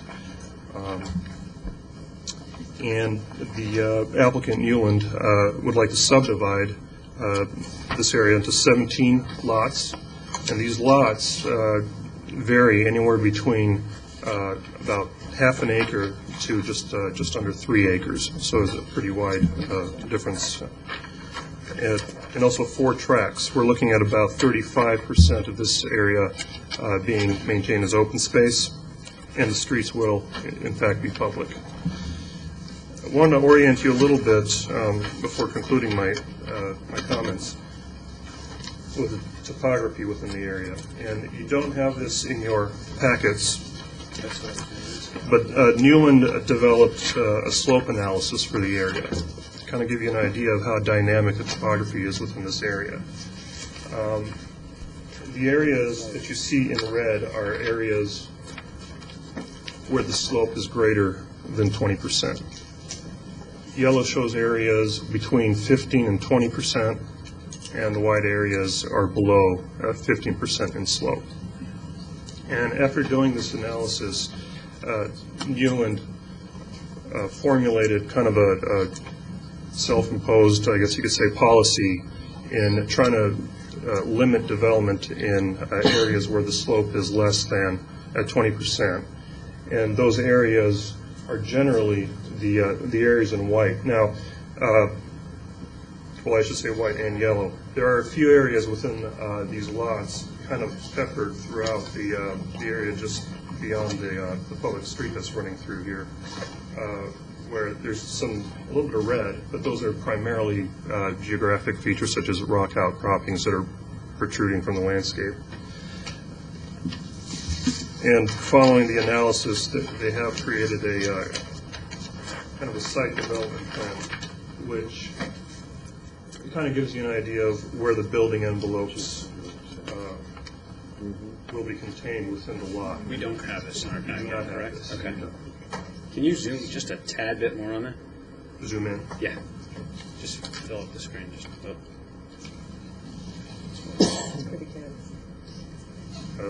The dashed lines that you see, actually there's a series of two dashed lines. One is the extent of the grading, and those are the area. That's the dashed line where the kind of the carrots are featured, and then within that is the actual building envelope, which would be where the areas under roof would be contained. The building envelope would include areas under roof, as well as pools and, I mean, cabanas and that sort of thing? Scada defines it as areas under roof, yeah, as well as disturbed areas such as landscaping and pools and so forth. So is that being... Yeah, incidentally, there won't be any grading outside those building envelopes that I just described to you. Is this map recorded as part of the plat then? Will this run with the land versus just a stipulation? Mayor Kavanaugh, Councilmember Antoniak, well, as you saw, we do have a stipulation that is referring to a set of design standards. Now, between now and then, you could say this is kind of a work in progress between now and the final plat. At the final plat, we will have definitely determined what those building envelopes will be. It'll show it on the plat, I think is what he's asking. Correct. Yes, it will show on the plan. It will show that. Correct. Yeah. If I can express, I mean, I think it's important to do so. I mean, given you're talking, you're going to turn that land over to private holder, private homeowner, they're going to look up and go, oh wow, I could put a bench and an awning up there on top of that peak and look out over the, Great Sonoran Valley. And I don't know that that's necessarily the spirit or the intent of that area, and would want to make sure that that runs with the land, and there are restrictions placed on that future homeowner so they couldn't carve a trail up into the top of the hillside and put something on top of that. What can they do? Yeah, I mean, I guess that's what we need to know. What is the extent, what are the limits of what they can do on that slope? Well, again, the building envelopes refer to the areas that within the, let me rephrase this. The areas outside these dashed lines that you see, the building envelopes, cannot be disturbed. They will be, they cannot be graded. They would remain pristine. Will you identify those areas? It's all that red area. It's this area in here that you... It's a little circles, those are the envelopes. These areas encircled here within the lots. Farhad, did you get to study this well and conclude that it is below the 20 to 15? Yeah, Mayor, Commissioner Osborne, the slope analysis that I showed you, we've actually examined that for quite some time. And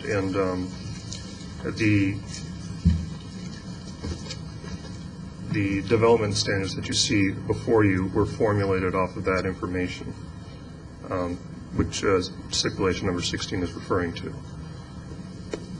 Okay. So. Mr. Lee? Yes, go ahead.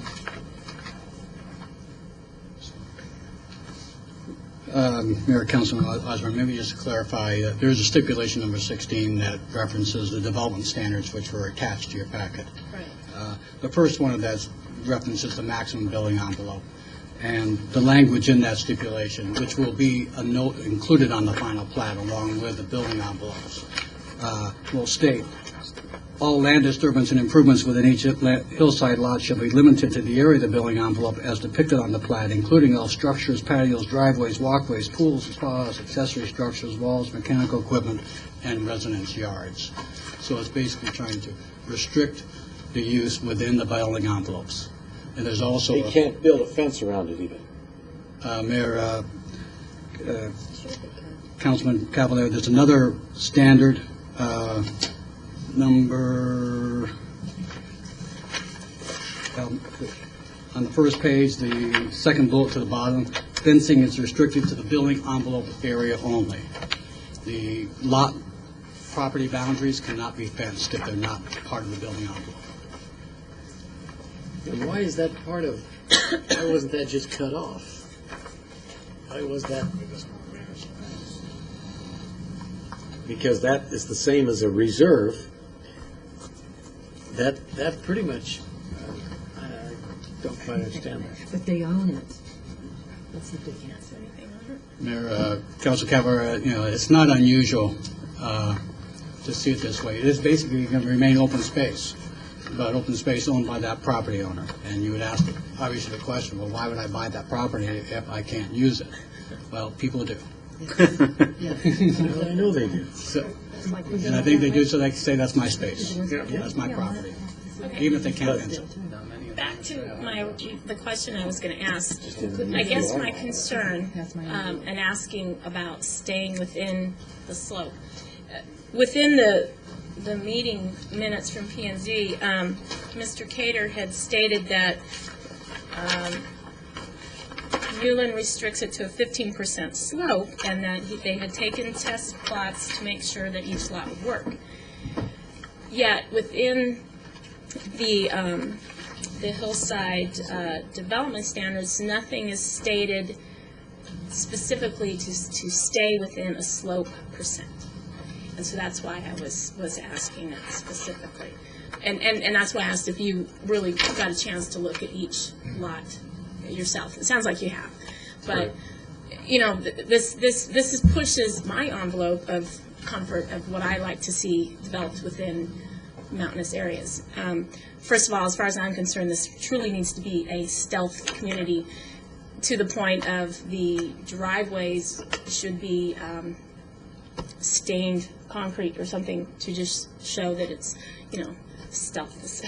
The landscape. Exactly. So, for my comfort level, that's why I'm being more hard-pressed about, I want to see that it's stated that there is truly not going to be above a 20% slope.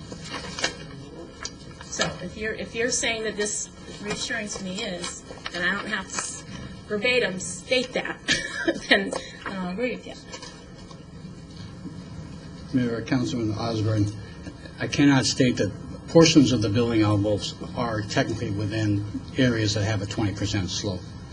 As you can see in some of these lower areas of this around here, you'll see some red that are in some areas. Predominantly where the building envelopes are being placed and that we're evaluating along with the engineer and Newland is areas below the 20% slope. But there are small pockets of red that you see there where through short distances there might be a rock outcropping that rises up over 30 feet that technically makes it a higher than 20% slope. This is not a uniform hillside where it goes straight up in a uniform slope as reflected on by the colored map. But where the building envelopes are going are predominantly very predominantly below the 20% slope. That's one of the things we are looking at. And what about colors of the actual homes and my idea of the coloring of the, well, desert, obviously desert, but just the driveways themselves? I mean, you do tend to see driveways that are flat out concrete.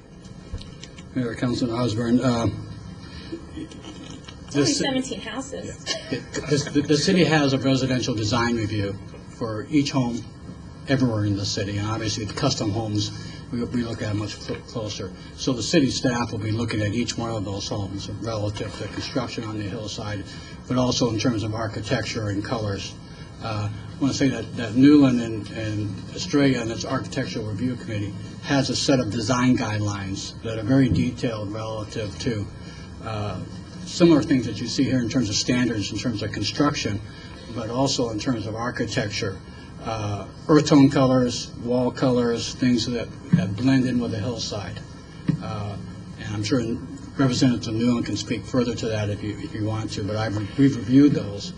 We've selected not to include specifically in these standards because they're already within their design standards, but that is things that we would look for in our review. The one time I don't say, I want color, I want color.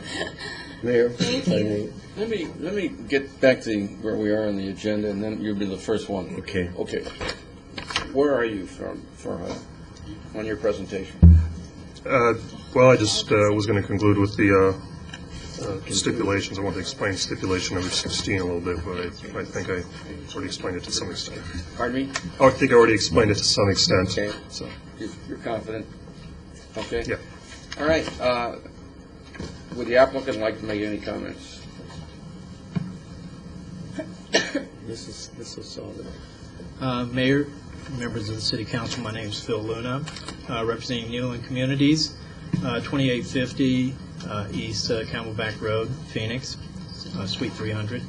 I'm joined here by Frank Cooley of Hunsaker and Associates. They're our planners and engineers for this site and for Westar Drive, and also David Prescott of Newland Communities to try to help me answer questions.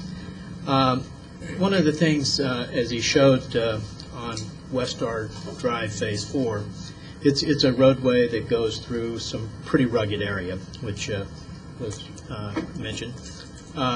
Since the Planning Commission, we have worked with city engineering and city planning to design a roadway with the right typical section, right-of-way widths, to reduce cut and fill, trying to locate in the right location so that it's the least amount of impact. Then when we went through the Planning Commission,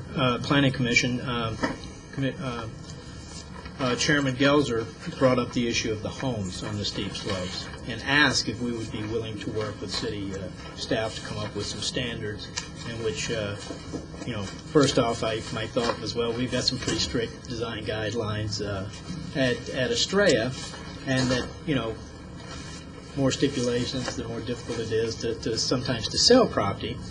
And with the road, we need a way to make sure that we have homes to come in to help pay for that.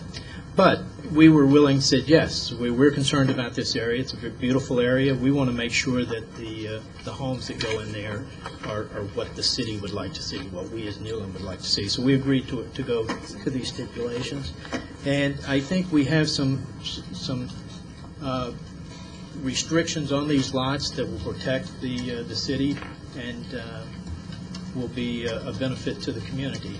And so I appreciate the staff working with us. I think we have some flexibility in here so that as we go out and we work, one of the concerns I had about putting, or I guess recording a building envelope, and I don't know how we can do this, and I'll work with staff, because we want to have building envelopes on this site, but if we go out and we find a nice outcrop or something and we want to shift that envelope a little bit, I want to be able to do that, I guess, in some way. And I don't know if recording it creates some problem there or not.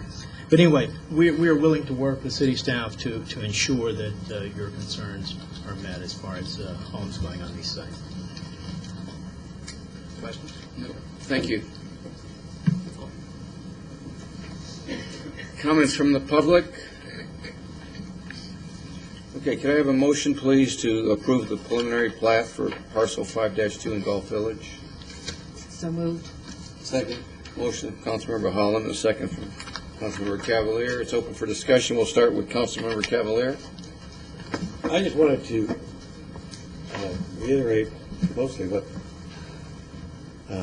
Phil has stated, and that is the design guidelines for Estrella Mountain Ranch custom homes are probably one of the strictest in the nation.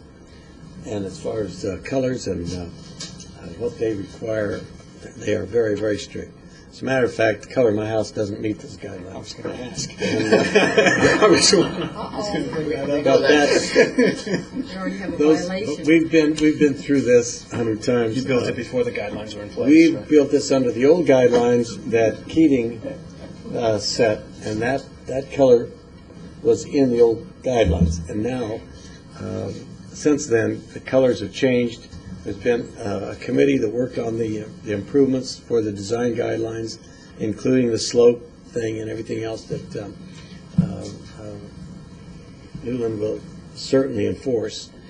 And you really can't get by with too much on this. The colors are pretty definitely set, and the pretty much the design. I mean, you can't put a pyramid house up there or an underground house up there or anything that's, well, I don't think you could.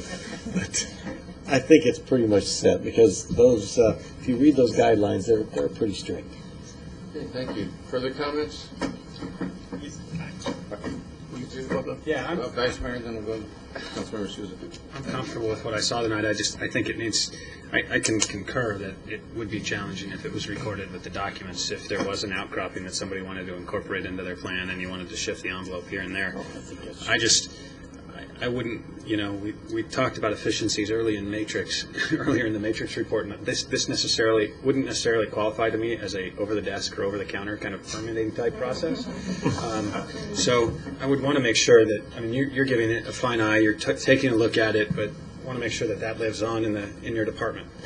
So if somebody does come and does want to make a shift here or there, that those envelopes live on in terms of maybe a stipulation, and if there's an amendment, maybe not tonight, but between now and final plat that the developer could work with and feel comfortable with, I'd love to hear that between now and final plat. I know we typically don't wait till final plat to do those things, but I like Joanne's idea, the stained concrete and those sort of things in these areas that are sensitive. I think actually enhances the quality of your neighborhood and enhances the quality of the development as it relates to the natural surroundings. My last comment would be is, as we move farther south, when we're talking about the Montage development and other developments in town, let's make sure we're paying attention to this stuff. We're going to be up against the Sonoran Desert National Monument. We're going to be up against the Estrellas. We're going to be in areas of topography that are, And for that hillside ordinance. I was always shocked we didn't have one from the day I moved in here, but at the very least, maybe, there are very strict hillside ordinances around the valley, but ours is probably one of the loosest ones when it comes to hillsides. Let's not look at camelbacks. Yeah, that's true. So, anyway, I'd be open to any ideas between now and final plat. I'll go with it tonight, but I would like to see something at final plat. Councilmember Souza? Thank you, Mr. Mayor. I think we have to be cautious in this area. This is pristine property, and we should respect it as such. And I think that's the intent of the council and, of course, the developer and those that are going to develop these properties. It's important for all of us to keep this in mind. It's something, over the years that we've looked at, hillside ordinances, things of that nature. And where we had difficulty in arranging that type of construction. And we're going to be faced with the same thing. And we have to keep in mind that this is the type of property we were concerned about. So everybody has to pay attention. Thank you, Mr. Chair. Thank you. Okay, seeing no further comments, can I have a vote, please, on the motion to approve the preliminary plat for parcel 5-2? I think I got a motion, didn't I? Yes. Okay, so I need a vote. All those in favor of the motion signify by stating aye. Aye. Opposed? Nay. Okay, the ayes have it, 6-1. It's okay, it's on principle. Thank you, Okay, Mayor. thank you. Thank you. We'll now move to ordinance for placement of water restrictions. Dave Iwanski.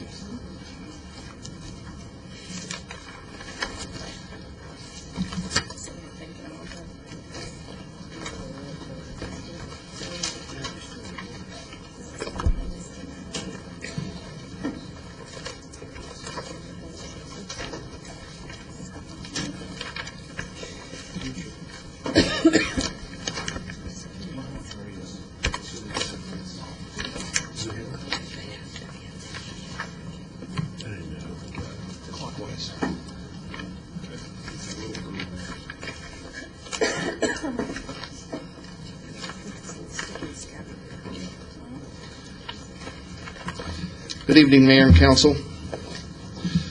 Water Resources Department, in cooperation with the City Attorney's Office, is bringing this ordinance forward based on the following. First, whereas the current ordinance language is adequate, and I reference Elmo, the current 14-7-7 water use restrictions. In the case of water shortage or scarcity, the council may, by a resolution, place any restrictions which it deems appropriate upon the use of water. And as I said, even though we feel that the existing language is adequate, we also believe it might be helpful that additional clarifying language to current and future residents, customers, and businesses as to the conditions upon which water use restrictions would be imposed. Secondly, pursuant to the direction received by this Mayor and Council at the workshop in May, Water Resources Department was directed to finalize the Water Conservation and Curtailment Plan to include specific recommendations for triggers to impose various conservation and curtailment provisions that would be imposed. We want to provide definable and identifiable guidelines that you all can use and reference in your public policy decision-making.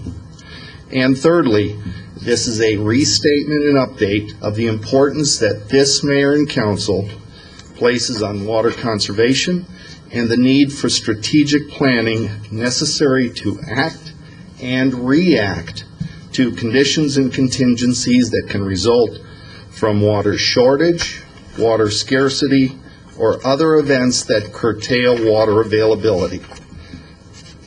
The language is self-explanatory. I'd be happy to answer any questions the Mayor and Council might have. Thank you. Thank you, Dave. Comments from the public? Could I ask the clerk to read the ordinance by title only, please? Ordinance 07-1077, amending the Goodyear City Code, Chapter 14, Water Section 14-7-7, Water Use Restrictions. Can I have a motion? So moved. Second. Motion from Councilmember Holland and second from Vice Mayor Antoniak. Open for discussion? Councilmember Souza? Basically, I believe what Mr. Iwanski is presenting here is really putting teeth in the ordinance that we have on the books at the present time, and with greater latitude, naturally. And I think it's important. As we drive through and around the city, we see such a waste of water. People letting their irrigation systems run down the sidewalk and into the street at great levels. And I think it's important in time for us to take steps to curtail this type of misuse of our water supply. So I'm going to vote yes on it. Thank you for bringing it to our attention. Thank you, Mr. Mayor. Thank you. Mayor and Councilmember Sousa, thank you. Can I have a roll call vote, please? Vice Mayor Antoniak? Aye. Councilmember Sousa? Aye. Councilmember Cavalier? Aye. Councilmember Osborne? Aye. Councilmember Holland? Aye. Councilmember Lord? Aye. Mayor Kavanaugh? Aye. Passed 7-0. Thank you, Mayor and Council. Well, thank you, Dave. We'll now move to setting property tax levies. Larry Lang. Thank you, Mayor. Good evening, Mayor and City Council. After about 8 months of review of the budget information provided, the City Council in May adopted the tentative budget. In June, you adopted the final budget and and had a public hearing on the property tax levy. And before you tonight is ordinance 071078, setting the property tax levy of $4,172,485 for the primary property tax, secondary property tax levy of $6,632,500. The effective rate on the property tax per 100 remains at $1.60, which is the same rate the City Council has used in the past couple of years. Would be available for any questions. Okay, thank you. Comments from the public? Clerk, ask the clerk to read the ordinance by title only, please. Ordinance 071078, levying upon the assessed valuation of the property within the City of Goodyear, subject to primary and secondary taxation, a certain sum upon each $100 of valuation sufficient to raise the amounts estimated to be required in the annual budget for the purpose of paying for various expenses, to raise the amount estimated to be received from other sources of revenues, providing funds for various bond redemptions for the purpose of paying principal and interest upon bonded indebtedness, all for fiscal year ending the 30th day of June, 2008. Okay, thank you. Do I have a motion? Mr. Mayor, I move that the council adopt ordinance number 07-1078, setting the primary and secondary property tax levies for fiscal year 07-08. So moved. Second. Motion from Councilmember Souza and a second from Councilmember Osborne. Open for discussion. Can I have a roll call vote, please? Councilmember Sousa? Aye. Councilmember Cavalier? Aye. Councilmember Osborne? Aye. Councilmember Holland? Aye. Councilmember Lord? Aye. Vice Mayor Antoniak? Aye. Mayor Kavanaugh? Aye. Passed 7-0. Okay, thank you. We'll now consider adoption of a resolution for the Cotton Lane Bridge, IGA. Keith Brown.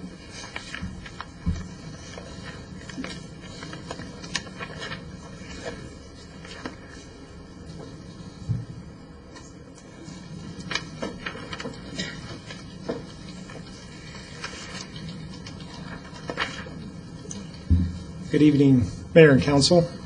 I'm here tonight to present this First Amendment to the Cotton Lane Bridge IGA. I'd like to start out by just providing a brief history of this project for those of you who may not be entirely familiar with it.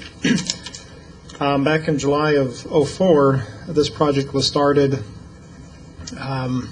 and the project scope just briefly extends a roadway and bridge from about MC-85 along Cotton Lane and extending south with the bridge south all the way to Estrella Parkway. In total, it's about a little over 3 miles in length. The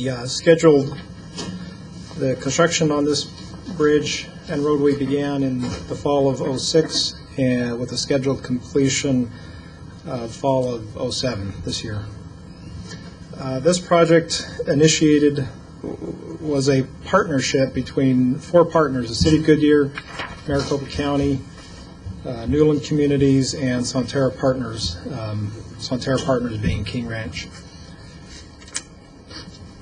The partnership basically, each partner funded approximately 25% of the project. Sonterra Partners, in addition to their 25% cost share, had other obligations to the project, one of which included channelizing the Gila River for about 5 miles.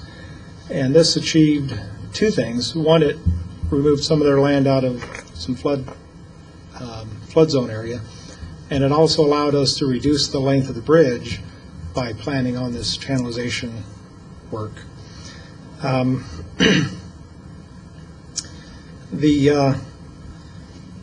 This IGA amendment I bring to you tonight is necessary in part due to, I guess, some market changes that have caused Sonterra Partners to be unable to participate financially in parts of this project.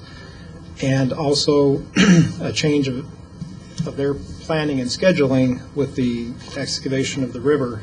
They are no longer doing the 5 miles of excavation, which posed an additional burden on the design team and construction team to understand how we could still protect the bridge, because we had designed it and built it for this channelization. So part of that, well, the solution was to provide additional protection around the abutments on this bridge, which amounts to approximately $2.14 million, and that's an estimate. $2.14 million, which we did not have budgeted in the project initially. So that's the bulk of this amendment. The entire amendment asked for an increase of $3.125 million to the IGA with Maricopa County. There are a few other additional items in there, with some road work and utility work that's become necessary through the course of the project.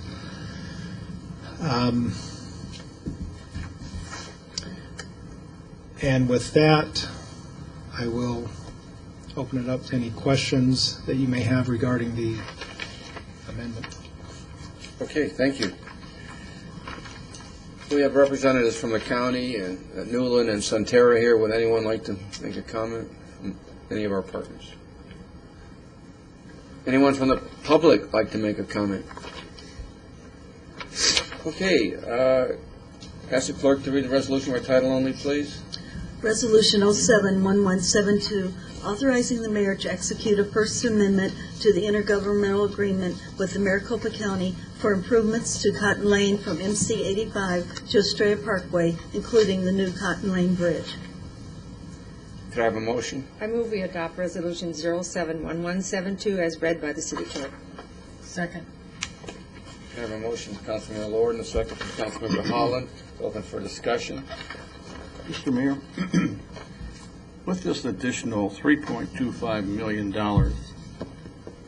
what type of final figure do we have from Sunterra Partners that they would be owing the city up to this point? Can you give me the answer to that one, Keith? Is that going to be answered in the next item? Is that all right? Mr. Mayor, Councilmember Sousa, I have all these figures that I will go over with you in the next session. All right. Will that affect your decision on this one, though? I have a question. I am concerned about this. Okay, okay. One thing I would clarify on this agreement is you see in section 1 on the second page of the correct, $142,000 line item for a drainage ditch. Microphone. Sorry. I think I turned it off instead of turning it on. There we go. Second page of the COAC, section 1, there's a line item for $142,000 for a drainage ditch across lake and property. And in the physical impact section of the COAC, it indicates that all of the funds that are subject to this IGA are going to be recouped through a proposed amendment to the King Ranch Development Agreement. I would say that is one point in the development agreement that we haven't reached agreement on that King Ranch feels they're not obligated on. So that's an open issue. There's a second open issue there on a $145,000 line item, which I will speak to in more detail when we get to our next item. So I just want, for this item, states that everything's reimbursable from King Ranch in the subsequent development agreement. As we stand at this moment, that's not true. So I just put that out there for your consideration. So all the cards are on the table. To answer your question, my calculation on day one, what would King Ranch owe the city for bridge reimbursement costs that we've advanced, that's about $14 million plus interest. There would be Cotton Lane Road that Newland and the city would share the cost of. That's approximately $8 million. That's the estimate as we stand today. And then there's this agreement, which is approximately $2.6 million. Let me make sure I've gotten everything. There's also a water line, a 30-inch water line that King Ranch is obligated to put in running south from MC 85 through their property. We're currently, since Cotton Lane Road is under construction, we're going to advance that water line so that we don't have to go back and tear up Cotton Lane Road to put the water line in at a later date. That's approximately $1 million as well. Those items are all covered in the proposed King Ranch Development Agreement that we'll discuss in the next line item, as well as interest components on that. So I guess I just don't understand To then. clarify, there are items in the current IGA that's on the table. That are not covered. That fundamentally you, representing the city and Sonterra, have not reached agreement upon. Correct. Is there, Would you like to table this item? Can I make a suggestion? Go ahead. Would you like to table this item and we could have our session? And You hit the nail on the head. Mayor, I move that we table this item until following item 8K. This evening. Right. That sounds good. That's my motion. Okay, motion to table. J. Who seconded? And it was motion from Vice Mayor and second from Councilmember Souza. Any discussion on the tabling? All in favor of tabling it to the probably executive session we'll have on K, correct? Yeah, correct. Until after. All those in favor signify by stating aye, please. Aye. Opposed? Unanimous? Well, not yet. I think, you know what? How about if no one disagrees, we move ahead and do 10 so some people can be released? Absolutely. 10? Yeah, because we're going to go in exec session. What's 10? No, we just have we're J and K. No, 10 information items. Oh, information. So that we can get that, and those people who don't need the exec session, they don't have to hang around. Is that all right? Yeah, I think that's great. Okay. Comments, commendations, report on current events by mayor and council members. Do we have anything? I just want to make just to mention how great the 4th of July was. Good. It was just a wonderful celebration.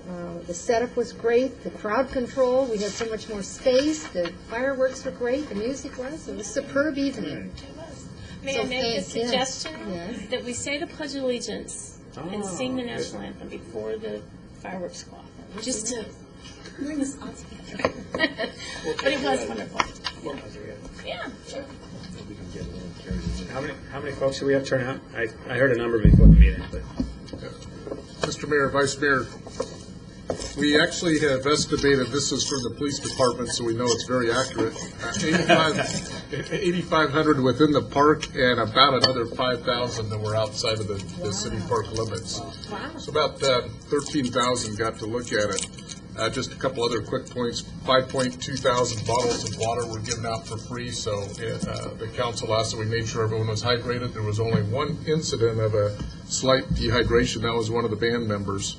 I guess they got a little bit carried away. Yeah. And we also wanted to just really thank the Public Works Department, as you did, the fire department, the police department, just an incredible job out there.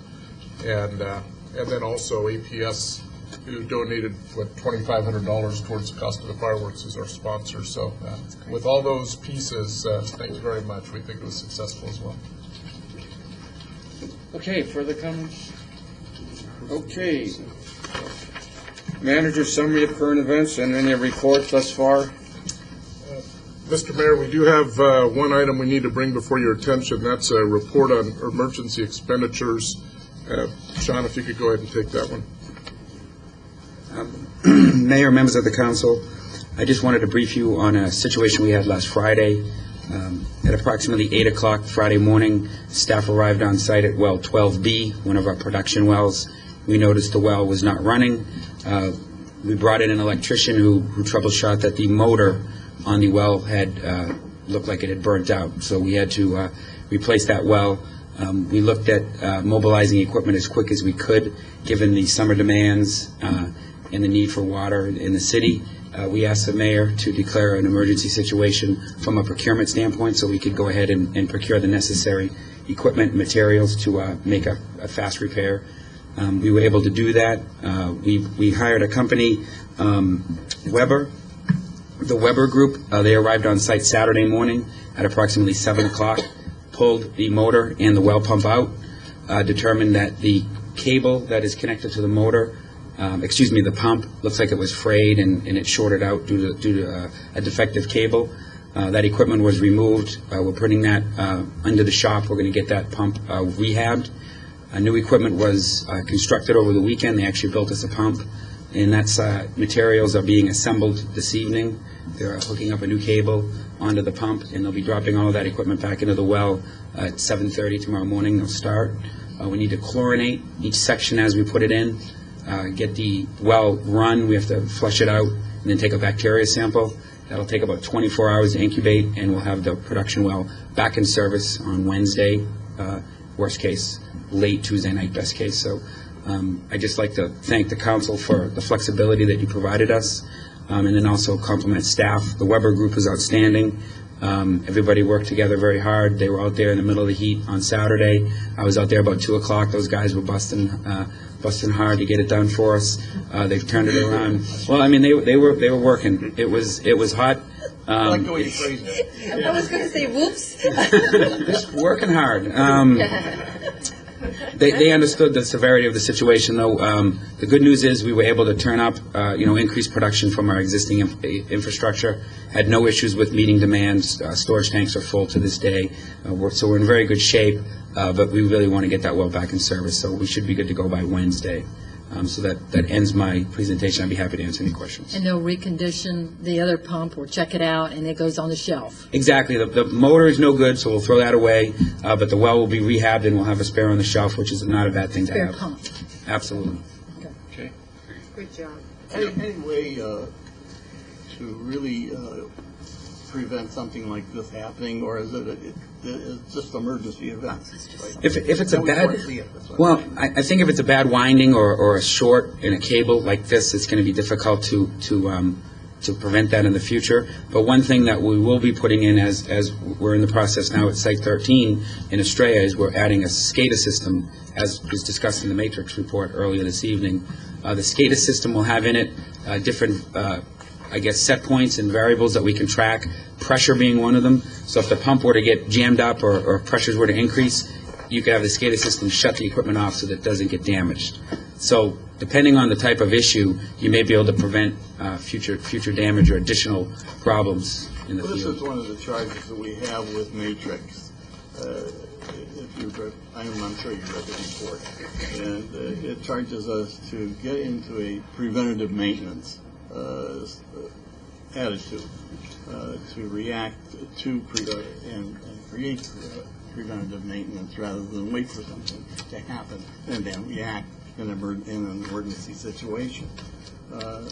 No fault of yours, but I think this is the way we have to look at these kinds of things in the future. Agreed. Not only for the water department, but all.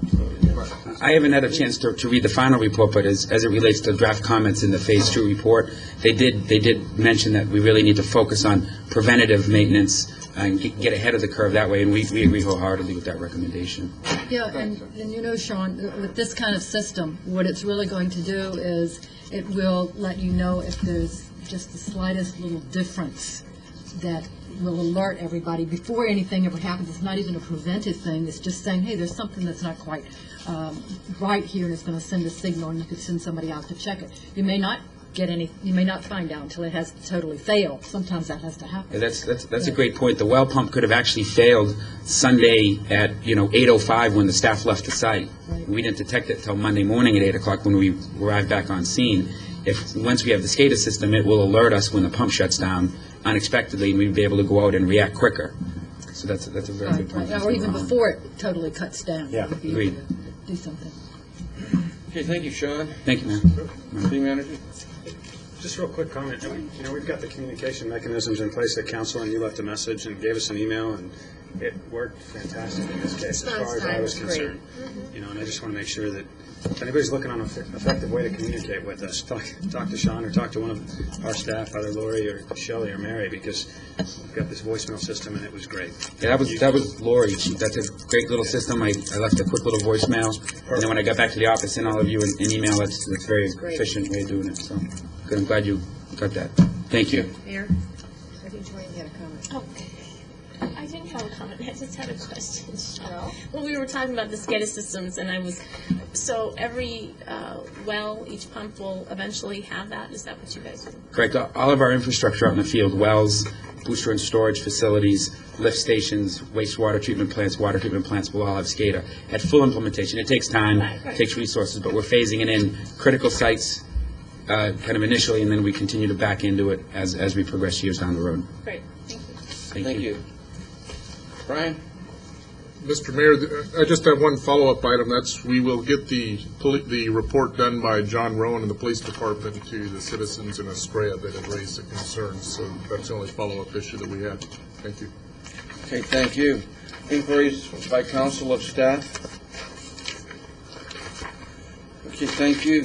Then we'll move back to doing J and K, and J, again, is the Cotton Lane Bridge Amendment, and K, which we have not yet heard, is the amendment to the King Ranch Development Agreement. I'd like to ask if we can get a motion to go into I move executive we make a session. motion to go into executive session. Second. Motion and a second for executive session. Motion from Councilmember Lord, second from Councilmember Souza. All those in favor, do I need a roll? Yes, you do. Roll call vote. Go into exec session. Sorry, too much stuff here. Just to receive advice from our Councilmember Osborne. legal attorney. Councilmember Holland. Aye. Councilmember Lord. Aye. Vice Mayor Antoniak. Aye. Councilmember Sousa. Aye. Councilmember Cavalier. Aye. Mayor Kavanaugh. Aye. So we'll go into exec session, and it was 7-0, and when we've completed it, we will resume the the general meeting. Is it general? The regular meeting, and do the resolution for Cotton Lane Bridge and the amendment to King Ranch in public. So if you want to hear those, come hang around. If you don't, it's up to the city manager, I guess. Why don't we, how about